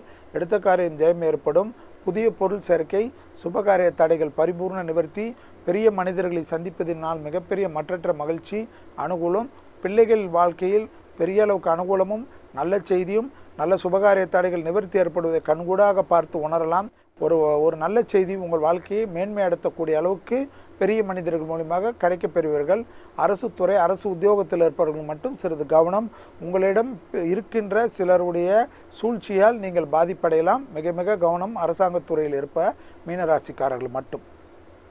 மீண்டும் நாளை யோகம் நல்ல யோகம் நிகழ்ச்சியில் உங்களை சந்திப்பதில் மகிழ்ச்சி அடைகின்றேன். நன்றி, வணக்கம். ஓகே சாந்தினி, ஷார்க் அப்படின்றது வந்து வேர்ல்ட்லேயே பெரிய ஃபிஷ். அதுவும் இல்லாமல் அந்த ஃபிஷ்னால என்னென்ன பண்ண முடியும் அப்படின்றதெல்லாம் நம்ம டிஸ்கஸ் பண்ணிக்கிட்டு இருக்கோம். அதுக்கு முன்னாடி நாட்டு நடப்பும் உலக நடப்பையும் பார்க்க வேண்டிய சமயம் வந்துருச்சு. பார்த்துடலாமா? கண்டிப்பா. இது வேந்தரின் இளங்கதிர் காலை செய்திகள்.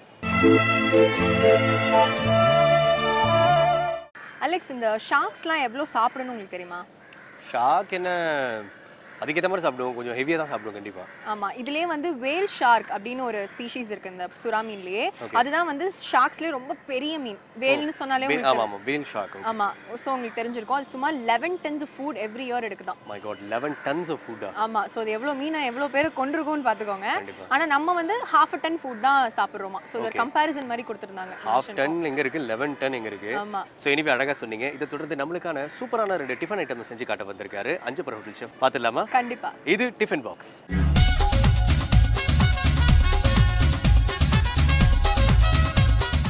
வேந்தர் டிவி நேயர்களுக்கு வணக்கம். நான் அஞ்சப்பர் ஹோட்டல்லேருந்து லியோ ஷெஃப் வந்திருக்கேன். இப்போ ஒரு 2 டிஷ்ஷு பார்க்க போகிறோம். அது ஃபஸ்ட்டு டிஷ்ஷு பேர் வந்து பாம்பே டோஸ்ட். இப்போ செய்ய போக வேண்டிய ஐட்டமுங்க என்னென்னுங்கன்னா பாம்பே டோஸ்ட்டு, ப்ரெட்டு, முட்டை, sugar, salt, honey, pepper, cardamom powder, இதெல்லாம் இருக்குங்க. இப்போ ஸ்டார்ட் பண்ண போகிறோம். ஃபஸ்ட்டு எக் எடுத்து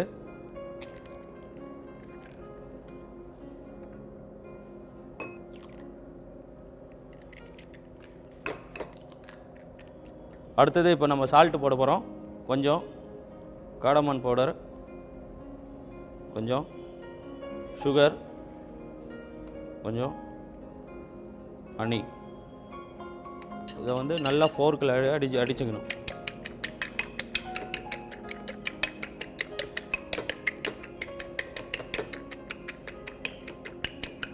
மிக்ஸ் பண்ணிவிட்டு ப்ரெட்டு ஒரு 4 ஸ்லைஸ் எடுத்துக்கணும். ப்ரெட்டு ஒரு 4 ஸ்லைஸ் எடுத்துக்கின்னு இந்த சைடெல்லாம் கட் பண்ணிக்கணும்.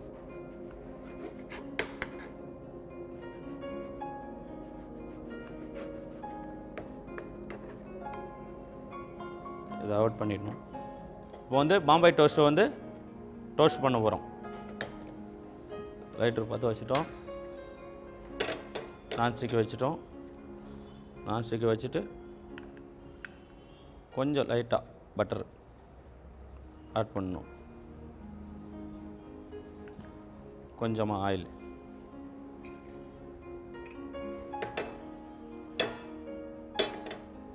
சூடு ஆயிடுச்சுங்க.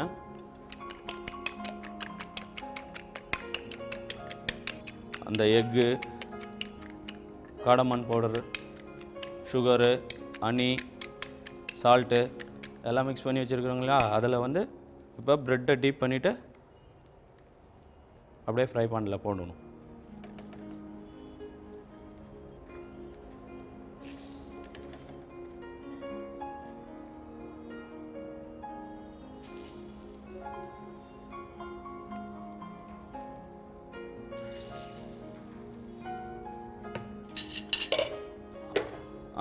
சிம்மை வந்து கொஞ்சம் ஸ்லோவாக வச்சுங்க.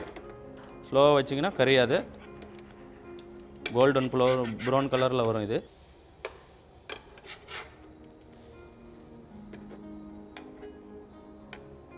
ஆயிடுச்சுங்க. டவுட் இருந்தால் திருப்பி பார்த்துக்கலாம். பாருங்கள், ரெடி ஆகிடுச்சு. உங்களுக்கு சீக்கிரமாகவே ரெடி ஆகிடும். அவ்வளோதான். இது பார்த்தீங்கன்னா சம்மர் டைமில் எல்லாம் லீவ் ஆகி போச்சுங்க. பசங்களுக்கு மார்னிங் பிரேக்ஃபாஸ்ட்டாகவும் கொடுக்கலாம், ஈவினிங் இது வந்து ஸ்நாக்ஸாகவும் கொடுக்கலாம். ரொம்ப ஹெல்த்தியான ஃபுட்டுங்க இது. இது வந்து மார்னிங் பிரேக்ஃபாஸ்ட்டுங்க. சம்மர் டைம் ஆகி போச்சுங்க, ஸ்கூல்லலாம் லீவு வேறு. இந்த ஃபுட்டு வந்து நல்லா வந்து ஈஸியான மெத்தடுங்க. வந்து நீங்கள் வந்து ஒரு ட்ரை பண்ணி பாருங்கள். மார்னிங்கும் சாப்பிட்லாம், பிரேக்ஃபாஸ்ட்டுக்கும் எடுத்துக்கலாம், ஈவினிங்கிலும் எடுத்துக்கலாம், ஸ்நாக்ஸாகவும் எடுத்துக்கலாம். பசங்க எல்லாம் டியூஷனுக்கு அதுக்கெல்லாம் போவாங்க. சீக்கிரமாக உங்களுக்கு செஞ்சு கொடுக்கலாங்க நீங்கள். இது வந்து ரெடி ஆகிடுச்சிங்க. இப்போ வந்து எப்படி கார்னிஷ் பண்ணி கொடுக்கலான்னு சொல்லிட்டு காமிக்க போகிறோங்க. இப்போ பாம்பே டோஸ்ட் ரெடி ஆகிடுச்சிங்க. இப்போ இதை எப்படி சர்வ் பண்ணணும், கார்னிஷ் எப்படி பண்ணணும்னு சொல்லிட்டு இப்போ காமிக்கிறோங்க. 2 ஸ்லைஸாக எடுத்து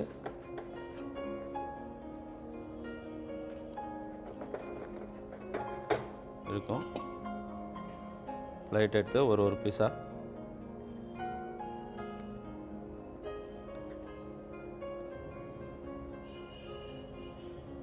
இப்படி வச்சிங்கன்னா, நீங்கள் வந்து பக்கத்தில் எதனா சும்மா குக்குமரில் சின்னதாக ஒரு பூ பண்ணி இப்படி வர கெஸ்ட்டுங்களுக்கோ இல்லை பசங்களுக்கோ கொடுத்தா ஹாப்பி ஆகிடுவாங்க.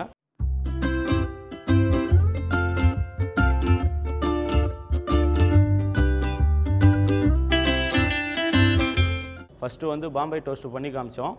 இப்போ வந்து fruit and veggie roll Anjappar special அது பண்ண போகிறோம். அதுக்கான தேவையான ஐட்டமும் உப்பு, சர்க்கரை, மாவு, வெஜிடபிள், ஃப்ரூட்டு இதெல்லாம் வந்து சாத்தே பண்ணிக்கணும். ஃப்ரூட்டும் வெஜிடபிளும் ஃபஸ்ட்டு வந்து பேசிக்கு வந்து மாவு வந்து நம்ம அடிக்க போகிறோம். கோதுமை மாவு,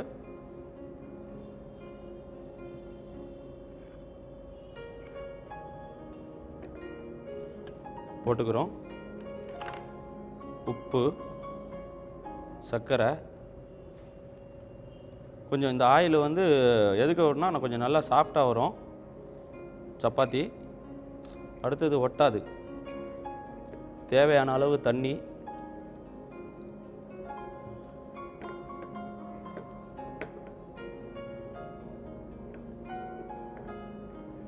இதை நல்லா மிக்ஸ் பண்ணிக்கிறோம். உங்களுக்கு சீக்கிரமாக ஆகிடும். காலையில் மார்னிங் பிரேக்ஃபாஸ்ட்டுக்கு பசங்களுக்கோ இல்லை நம்மளை பெரியவங்களோ கூட இதை சாப்பிடலாம்.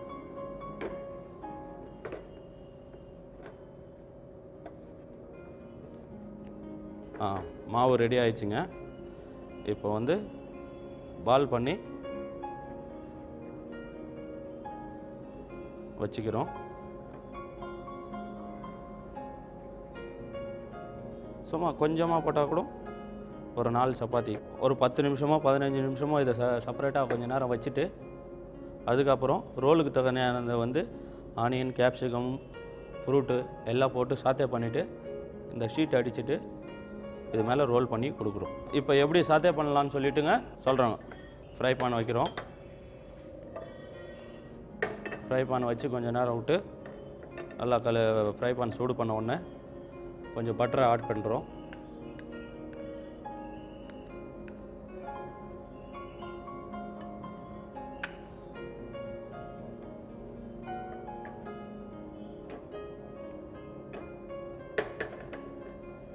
பட்டரை சூடாச்சு ஆனியன் கேப்சிகம் ஆட் பண்ணுறோம். இதுக்குள்ள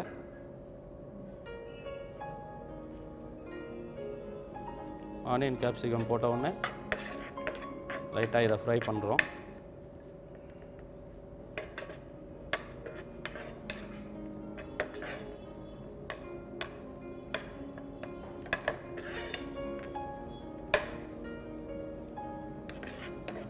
வெஜிடபிள்லாம் ஜாஸ்தி பாயில் ஆகணும்னு வந்து ஃப்ரை ஆகணும்னு ஒன்றும் இது கிடையாது. நம்ம ஆல்ரெடி இதெல்லாம் குக் பண்ணி வச்சுக்கிறோம். வெறும் ஆனியன் கேப்சிகம் தான் பச்சையாக போடுறோம். அதுக்காக வேண்டி இது ஒண்டி கொஞ்சம் நல்லா ஃப்ரை ஆகணும்.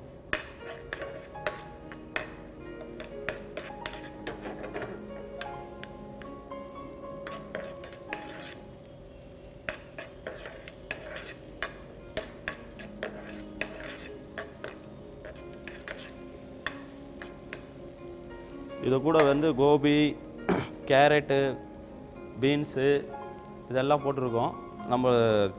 இதெல்லாம் நம்மளோட வீட்டிலே கிடைக்க வேண்டிய வெஜிடபிள். இதுக்கு வந்து பன்னீர், மஷ்ரூமு இதெல்லாம் கூட போட்டு பண்ணலாம்.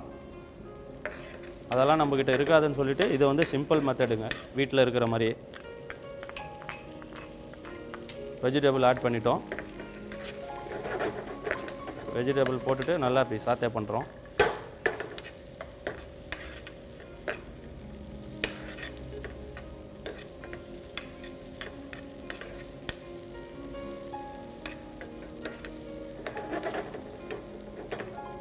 இந்த வெஜிடபிள் பாயில் பண்ணும்போது இது ஃப்ரை பண்ணும்போது கொஞ்சமாக சால்ட் போடுறோம். எதுக்குன்னு கேட்டிங்கன்னா நமக்கு கொஞ்சம் பிடிக்கும். அது சீக்கிரமாகவும் ஃப்ரை ஆகும் வெஜிடபிளுங்க. இது ஜாஸ்தியாக ஃப்ரை பண்ணணும்னு ஒன்றும் அவசியம் கிடையாது. ஏன்னா ஆல்ரெடி இது ஆப் டவுன் பண்ணி வச்சிடுறோம்.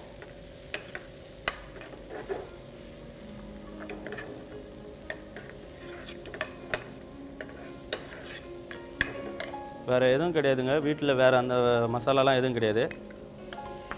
ஃப்ரூட் ஆட் பண்ணுறோம்.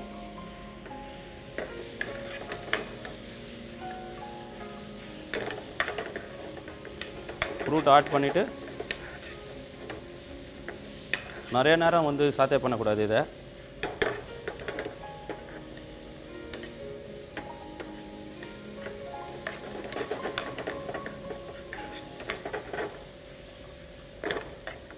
சும்மா கொஞ்ச நேரம் பண்ணால் போதும்.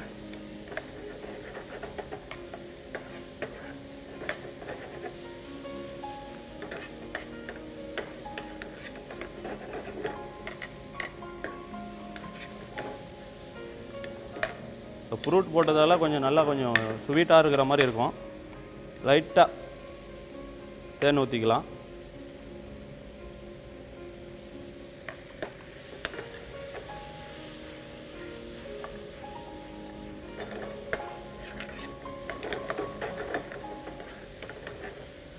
இப்போ குக் ஆகிட்ட உடனே சப்பாத்தி உள்ளார வச்சு ஸ்டஃப் பண்ணி ரோல் பண்ணி பிளேட்டில் வச்சு அது கூட பெர்சன்டேஜ்னு வச்சா பண்ணலாம். இப்போ இது ரெடி ஆகிடுச்சுங்க. இது ரெடி ஆகிட்ட உடனே இதை பவுலில் எடுத்து வச்சுருவோம்.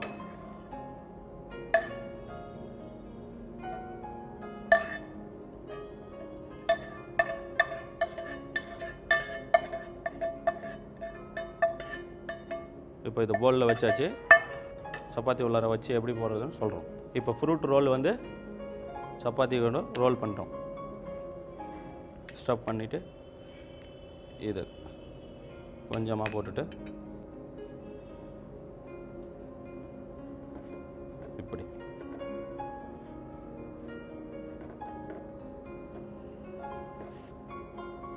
இப்படி பண்ணிவிட்டு நம்ம எதனா ஒரு டிஷ்யூ பேப்பர் இருந்தால் இதை லைட்டாக ஃபோல்டு பண்ணால் இப்படி பின்னாடி மடித்து விட்டுட்டிங்கன்னா கிரிப்னஸ் கிடைக்கும். உங்களுக்கு பிடிச்சிட்டு சாப்பிட்றதுக்கு ரெடி ஆயிடுச்சு. இது அடுத்தது பார்க்குறோம்.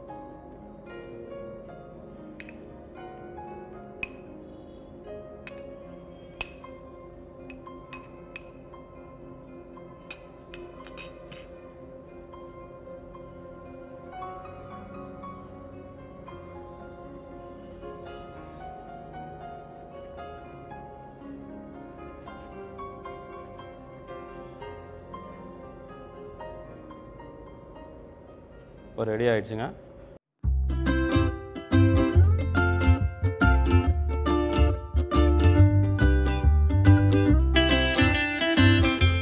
இன்றைக்கி 2 டிஷ்ஷு பண்ணி காமிச்சாங்க. இது வந்து உங்களுக்கு பிடிச்சிருக்குன்னு நினைக்கிறேன். நாளைக்கு வந்து உங்களுக்கு வந்து வேறு டிஷ்ஷு வந்து பண்ணி காமிக்கிறேன். நன்றி.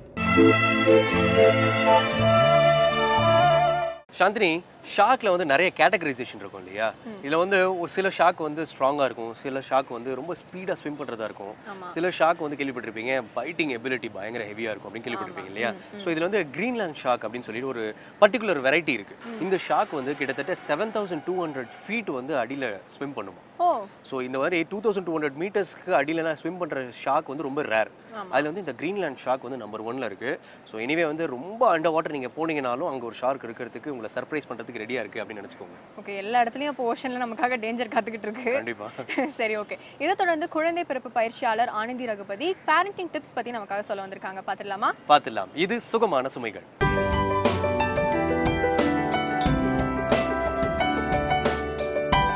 வேந்தர் டிவி நேயர்களுக்கு வணக்கம். சுகமான சுமைகள், கர்ப்பிணி பெண்கள் அவங்களோட சுகமான நாட்களில் என்னென்னலாம் பண்ணணும் அப்படிங்கிறத பற்றியும், த்ரூ அவுட் ப்ரெக்னென்சியில் என்னெல்லாம் பண்ணுனா எப்படிப்பட்ட குழந்தைங்க பிறப்பாங்க அப்படிங்கிறத பற்றி நிறையா பார்த்துட்ருக்கோம். இதில் சில கொஷின் ஆன்சர் செஷன் அப்படிங்கிற மாதிரி என்ன கொஷின்ஸ் அதிகமாக கேட்குறாங்க, ப்ரெக்னெண்ட்டாக இருக்கவங்களுக்கு எல்லாமே டவுட்ஸ் இருக்கும். நான் தான் சொல்வேன், சாதாரணமாக பக்கத்து வீட்டுக்காரங்க பார்த்து 4 months ஆகுதா, உனக்கு வயிறு அப்படி தெரியல அப்படின்னோ, இல்லை வயிறு ரொம்ப பெருசாக இருக்குது அப்படின்னு ஏதாவது சின்னதாக சொல்லிட்டாங்கன்னா உடனே அதையே அனலைஸ் பண்ணிக்கிட்டே இருப்பாங்க. எல்லாத்துலேயும் கூகுளில் போட்டு வேகமாக தேடுறது. 4th monthல எவ்வளோ பேபி வெயிட் இருக்கும், எந்த மாதிரி டம்மி தெரியும், 7th monthல என்ன இருக்கும், இந்த மாதிரி எந்த நேரமும் டவுட்ஸோடவே இருக்காங்க. ஸோ டாக்டர்ஸ்கிட்ட எல்லா நேரமும் எல்லா டவுட்ஸையும் கிளாரிஃபை பண்ணிக்க முடியாது. ஸோ பர்த் எஜுகேட்டர் அப்படிங்கிற எங்களை மாதிரி சிலர் ரோல் ப்ளே பண்ணிகிட்ருக்கோம். உங்ககிட்ட ப்ரெக்னென்சியில் இருக்கிற எல்லா டவுட்ஸையும் கிளாரிஃபை பண்ணிக்கிற ஸ்பேஸாக இருக்குது. இதில் என்னென்ன டவுட்ஸ் வருது அப்படிங்கிறதுல மேஜர் டவுட்ஸ் நிறையா டயட்டில் வரும். இது சாப்பிட்லாமா, அது சாப்பிடக்கூடாதா அப்படிங்கிற கொஷின்ஸ் இருக்குது இல்லைங்களா. ஸோ என்ன சாப்பிட்லாம் அப்படின்னா, நான் சொல்கிற மாதிரி மனசுக்கு ரொம்ப பிடிச்ச ஃபுட் எல்லாமே உடம்புக்கு நல்லது. மனசுக்கு பிடிக்காம எங்கள் இதில் ஒரு செஷனில் ஹஸ்பண்ட் அண்ட் ஒய்ஃப் வருவாங்க. பால் அந்த பொண்ணுக்கு பிடிக்கவே பிடிக்காது. ஆனால் ஹஸ்பண்ட் கீப் ஆன் தினம் ஃபோர்ஸ் பண்ணுறது என்னென்னா, நீ பால் குடிக்க மாட்டேங்கிற. அந்த பொண்ணுக்கு சில சமயத்தில் வந்து அப்படியே வெறுத்து போயிட்டு, பால் இல்லாமல் ஏதாவது ஒன்று சொல்லுங்கள், நான் எதை வேணால் சாப்பிட்றதுக்கு ரெடி, என்னால் பாலே குடிக்க முடியாது. அது மட்டும் இல்லாமல் ஃபோன் பண்ணி சொல்லுவாங்க, என் ஹஸ்பண்ட் இருக்கும்போது அந்த ஆல்டர்னேட்டிவை சொல்லி பிடிக்கலைன்னா சாப்பிட வேண்டான்னு சொல்லுங்கள் அப்படின்னு ரொம்ப ப்ளீஸ் பண்ணி கேட்டாங்க. ஸோ மறுபடியும் என்ன எனக்கு ஒரே பாயிண்ட் சொல்லணும்னு தோணுதுன்னா, ப்ரெக்னென்சியில் எதையுமே ஃபோர்ஸ் பண்ணாதீங்க. அவங்களுக்கு மனசுக்கு பிடிச்ச மாதிரி ரொம்ப சந்தோஷமாக இருக்கணும் அப்படிங்கிறது சாப்பாட்டு விஷயத்துலேயும் தான். சிலருக்கு அதுவே ரொம்ப அதிகப்படியான ஸ்ட்ரெஸ் ஆயிரும். எனக்கு பான் சாப்பிட சொல்லிகிட்டே இருக்காங்க அப்படிங்கும்போது நம்ம எது பிடிச்சி செய்யலையோ அடுத்தவங்களோட ஃபோர்ஸ்னால செஞ்சோன்னா அது கொஞ்ச நாள் அது மேலே ஈடுபாடு இருக்காது, அதை செய்யறதுக்கும் தோணாது ஆக்சுவலி. அதனால் ரொம்ப பிடிச்சி அவங்க செய்யணும். எப்படி பிடிக்கும்? பால் குடிக்கணும் தான். கால்சியம், அதை தவிர அதிகமான கால்சியம் இருக்கிறது வேறு ஃபுட் இல்லை.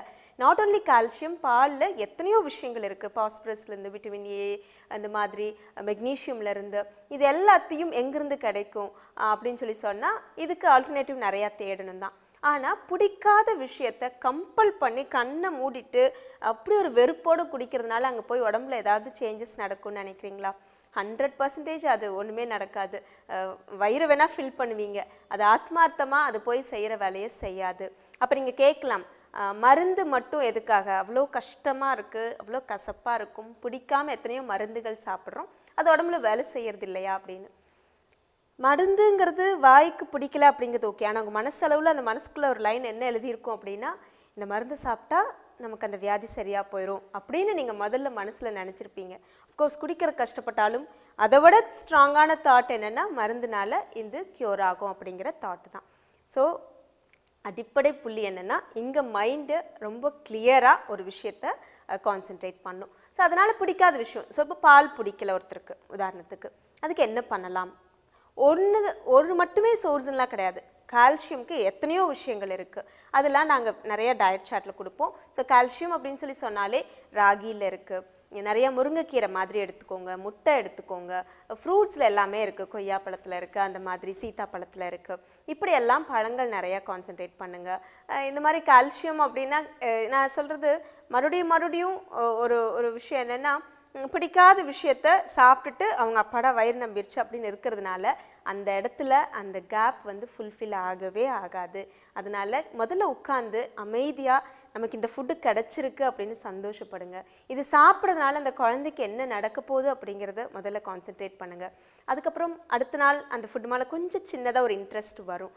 அதுக்கடுத்து 3ஆவது நாள் ஓரளவுக்கு அரை மனசோடு அதை சாப்பிட்டு உள்ளே போய் செட்டில் ஆயிடுச்சுன்னா ஒரு 4th டே 5th டே அப்படிங்கும்போது ஓகே இது சாப்பிட்டா இது நடக்கும் அப்படிங்கிறது ஆழமாக மேலே போயிடும். பிடிக்கல அப்படிங்கிறது கொஞ்சம் கீழே வந்துடும். ஆட்டோமேட்டிக்காக அந்த ஃபுட்டில் உங்களுக்கு ஒரு இன்ட்ரெஸ்ட் வந்துடும். அதனால முதல்ல பிளைண்டாக இது வேண்டாம் அப்படின்னு சொல்கிறதுக்கு முன்னாடி நாங்கள் எப்பவுமே தேர்ட் பார்ட்டி அப்ரோச்னு சொல்லுவோம். ஹஸ்பண்ட் ஓயாமல் சொல்லுவாங்க, ஒய்ஃப் கேட்கவே மாட்டாங்க. அதே விஷயத்த நாங்கள் இங்கே சொன்னோன்னே, மேடம் இதைத்தான் நாங்கள் பல நாளாக சொன்னோம், எங்கள் வீட்டில் கேட்கவே இல்லை, நீங்கள் சொன்னோன்னே சரின்னு சொல்கிறாங்கம்பாங்க. அது நாட் ஹஸ்பண்ட் அண்ட் ஒய்ஃப்னு இல்லைங்க, தேர்ட் பார்ட்டி அப்ரோச், ஒரு ஸ்ட்ரேஞ்சர்ஸ் அப்ரோச்னு சொல்லுவோம். நம்ம ஹஸ்பண்ட் சொல்கிறத விட பக்கத்து வீட்டில் ஒருத்தர் சொன்னோன்னே ஓ இது கரெக்டாக தான் இருக்கும் போல இருக்குது அப்படிங்கிற மாதிரி ஒரு தாட் வரும். ஸோ ரிவர்ஸ் சைக்காலஜின்னு சொல்லலாம். ஸோ அந்த மாதிரி சில விஷயங்களை அடுத்தவங்க மூலமாக சொல்லும்போது கேட்கும்போது அவங்க ஈஸியாக அக்செப்ட் பண்ணுவாங்க. அதனால இந்த மாதிரி ஃபுட்டில் எது பிடிக்கல அப்படிங்கிறத ரொம்ப கான்சென்ட்ரேட் பண்ணாதீங்க. பிடிச்ச மாதிரி மாத்திரக்கு ட்ரை பண்ணுங்கள், இல்லாட்டி வேறு ஏதாவது ஆல்டர்னேட்டிவ் சோர்ஸ் போய்க்கோங்க. அடுத்த டவுட் என்ன அப்படின்னா, ஃபுட்டில் மெயினாக கேட்குறது கீரைகள் எவ்வளோ நாள் சாப்பிட்லாம், அதுக்கடுத்து இளநீ குடிக்கலாமா, இளநீ குடிக்கவே கூடாது, ரொம்ப பிபி இன்க்ரீஸ் ஆகும், சால்ட் இன்க்ரீஸ் ஆகும்னு சொல்கிறாங்க அப்படின்னு சொல்லுவாங்க. நீங்கள் அப்படியே சடன்ட்ரியாக உட்காந்துட்ருக்கிற மதர், எந்த வேலையுமே செய்யாதவங்க அப்படின்னு சொன்னால் கண்டிப்பாக இளநீ அதிகமாக குடிக்கக்கூடாது தான். பொட்டாசியம் ஆகட்டும், மற்ற நீங்கள் ஃபுட்டிலலாம் நிறைய வெஜிடபிள்ஸ் எடுத்துக்கிறீங்க அப்படின்னாலோ இல்லை சால்ட் சேர்த்திக்கிறீங்க அப்படின்னாலும் கொஞ்சம் இளநியெல்லாம் குறைச்சிக்கலாம். டெய்லியும் இல்லாமல் ஒரு ஆல்டர்னேட்டிவ் டேஸில் கொஞ்சம் குவான்டிட்டி கம்மியாக குடிச்சிக்கோங்க. கீரை அதே மாதிரி எவ்வளோ நாள் சாப்பிட்லாம் அப்படின்னா அது உங்களோட உடம்பை பொறுத்தது. அதிகமாக சிலருக்கு டைஜஷன் ரிலேட்டட் ப்ராப்ளம் இருந்துகிட்டே இருக்கும் த்ரூ அவுட் ப்ரெக்னென்சி. அதாவது அந்த குடலெல்லாம் மேலே வந்துடும், வயிறு எக்ஸ்பேண்ட் ஆக ஆக யூட்ரஸ் பெருசு ஆக ஆக அந்த இன்டெஸ்டின் எல்லாம் கொஞ்சம் கொஞ்சமாக ஜாம் ஆகிட்டு மேலே வந்துடும். ஸ்டமக்கு கொஞ்சம் ப்ரெஸ் பண்ணிக்கிட்டே இருக்கும். அப்போ அதில் இருக்கிற ஆசிட் உங்களுக்கு மேலே நோக்கி வந்துகிட்டே இருக்கிறதுனால எப்போவுமே பார்த்தீங்கன்னா ஆசிட் ரிஃப்ளெக்ஸ் இருக்கும், கேஸ்ட்ரிக் டிஸார்டர்ஸ் இருக்கும், ஒரு மாதிரி ஹார்ட் பர்ன் இருந்துகிட்டே இருக்கும், நெஞ்சரிச்சல், நீங்கள் சாப்பிட்டுட்டு உட்காரவே முடியாமல் அந்த மாதிரி ரொம்ப கஷ்டப்படுவாங்க. ஸோ இவங்கெல்லாம் என்ன பண்ணணும் அப்படின்னு சொன்னால் கம்மியான குவான்டிட்டி ஃபுட் எடுத்துக்கணும். வயிறு ஃபுல்லாக சாப்பிடக்கூடாது. ஏன்னா வயிறு ஆல்ரெடி இருக்கிற அளவை விட கொஞ்சம் அமர்ந்த மாதிரி கொஞ்சம் ஜாம் ஆகிடுச்சு, ஓகேங்களா? அப்போது அது கொஞ்சமான கொள்ளளவு தான் பிடிக்கும். அது நீங்கள் நிறைய சாப்பிட்டிங்கன்னா என்னாகும், ஆல்ரெடி இருக்கிற ஆசிட் எல்லாம் மேலே தான் வரும். அதனால் கொஞ்சம் கொஞ்சம் ஸ்கிப் பண்ணி குவான்டிட்டியை சாப்பிடுங்க. அப்புறம் கொஞ்சம் ஃப்ரைட் ஐட்டம்ஸ், ஆயிலை அதிகமாக சேர்த்த வேண்டாம். அசிடிக் நேச்சர் உள்ள பால் மாதிரி பொருட்கள் எடுத்துக்கவே வேணாம். பால் குடிங்க, காலையில் ஒன்ஸ் ஈவினிங் ஒன்ஸ் கொஞ்சம் கொஞ்சமாக சிப் பை சிப் குடிங்க, நிறையா அளவுக்கு அதிகமாக எடுத்துக்கிறது வேண்டாம். அப்படி அந்த அசிடிக் நேச்சர் உள்ளவங்க, அதிகமாக ஹார்ட் பர்ன் உள்ளவங்க பாலை கொஞ்சம் நல்லாவே குறைக்க சொல்லிடுவோம். அதுக்கு ஈக்குவலான ஆல்டர்னேட்டிவ் சோர்ஸ் நான் சொன்ன மாதிரி கால்சியம் ரிலேட்டடாக வேறு ஏதாவது எடுத்துக்கலாம். அதுக்கு அடுத்தது இந்த கீரை கேட்டிங்க இல்லையா, கீரை நைட் டைமில் மட்டும் சாப்பிட வேண்டாம். நைட் டைம் சாப்பிடும்போது அது டைஜஷன் எப்போவுமே கொஞ்சம் கம்மியாக இருக்கும். ஸோ அதை நைட் டைமில் எடுத்துக்க வேண்டாம். நான்வெஜ் சாப்பிட்றது நல்லதா அப்படிங்கிற கொஷின் வரும். நான்வெஜ் சாப்பிட்றது ஒரு பாடியை உங்களுக்குள்ளே கண்ட்ரோலில் வச்சுக்கணும், ரொம்ப சாந்தமாக இருக்கணும் அப்படின்னு சொன்னால் எப்போவுமே நான்வெஜ் ஃபுட் கட்டாயமாக வேண்டாம் அப்படின்னு தான் சொல்லுவோம். நான்வெஜ் சாப்பிட்றதுனால ஒன்றும் தப்பு இல்லை, ப்ரோட்டீன் சோர்ஸ் நிறையா இருக்குது ஆப்வியஸாக. ஆனாலும் அதை மீறி நிறைய விஷயங்கள், நிறைய ஹார்மோன்ஸை இன்டியூஸ் பண்ணுற வேலையை அது செய்யுது. லிவர், சிக்கன், மட்டனோட லிவர் ரொம்ப எக்ஸ்ட்ரீம் ப்ரோட்டீன் உள்ள விஷயந்தான்.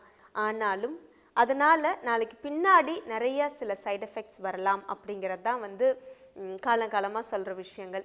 ஸோ எடுத்துக்கோங்க. அப்படி அதை மீறி நான்வெஜ் எடுத்துக்கணுன்னா எடுத்துகிட்டு கொஞ்சம் ஒர்க் அவுட் பண்ணுங்கள். நிறையாவே ஃபிசிக்கல் எக்ஸசைஸ் பண்ணுறவங்களுக்கு நான்வெஜ் ஓகே. கொஞ்சம் ஐடலாக இருக்கிறவங்க, எந்த வேலையும் செய்யாமல் இருக்கிறவங்க நான்வெஜ் அதிகமாக சாப்பிட வேண்டாம். இல்லை அப்படி சாப்பிட்றீங்கன்னா அது ஒரு ரெகுலராக டெய்லியும் அப்படிங்கிறது இல்லாமல் கொஞ்சம் ஆல்டர்னேட்டிவ் டேஸில் எடுத்துக்கோங்க.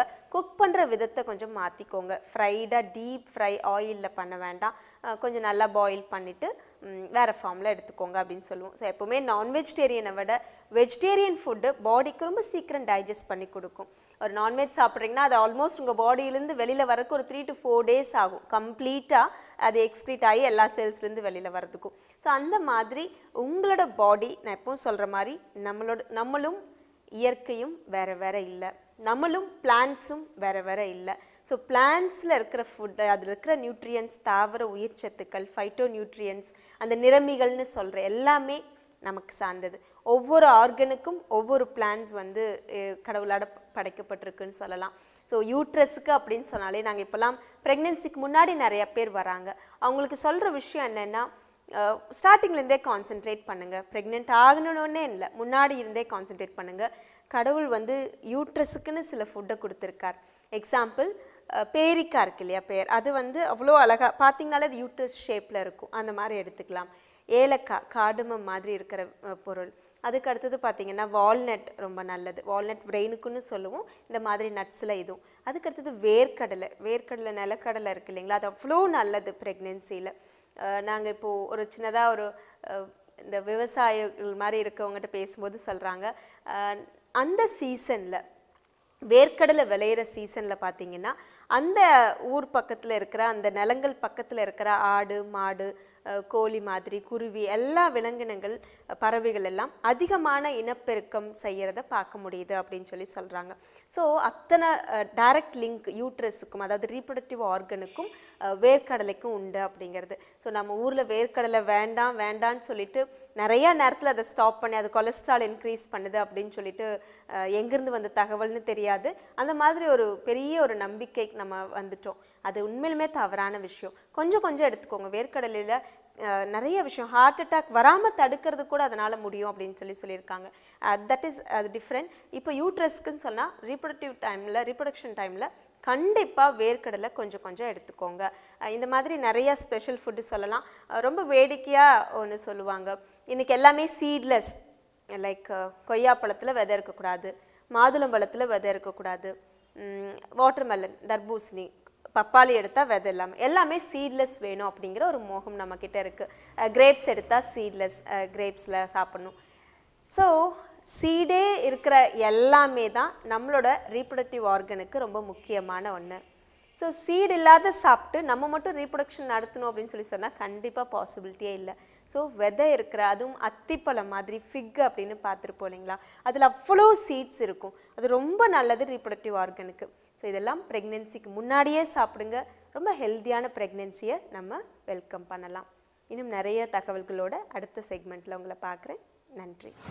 ஸோ அலெக்ஸ், இன்னைக்கு வந்து சுறா மீனை பற்றின நிறைய இன்ட்ரெஸ்டிங்கான ஃபேக்ட்ஸ், அது எவ்வளோ ஃபுட் சாப்பிடும், அதை வச்சு நம்ம என்னெல்லாம் செய்கிறோம், எவ்வளோ சுறாக்கள் நம்ம வருஷம் கொள்கிறோம், அது எவ்வளோ பேருக்கு இன்ஃபேக்ட் கொள்ளுது, இந்த மாதிரி நிறைய விஷயங்கள் நம்ம பார்த்தோம். ஸோ இந்த எபிசோட் உங்களுக்கு பிடிச்சிருந்ததா? கண்டிப்பாக எனக்கு ரொம்ப பிடிச்சிருந்தது, அதே மாதிரி ஆடியன்ஸுக்கு ரொம்ப பிடிச்சிருக்கும் அப்படின்னு நினைக்கிறேன். இதே மாதிரியான சுவாரஸ்யமான இன்ட்ரெஸ்டிங்கான எபிசோட் அண்ட் செக்மெண்ட்ஸோட நாளைக்கு வந்து உங்களை சந்திக்கும் வரை உங்களிடமிருந்து விடைபெறுவது உங்கள் அலெக்ஸ் அண்ட் உங்கள் சாந்தினி ஃப்ரம் உதயம் பருப்பு வகைகள் வழங்கும் புத்தம் புது காலை. பாய்.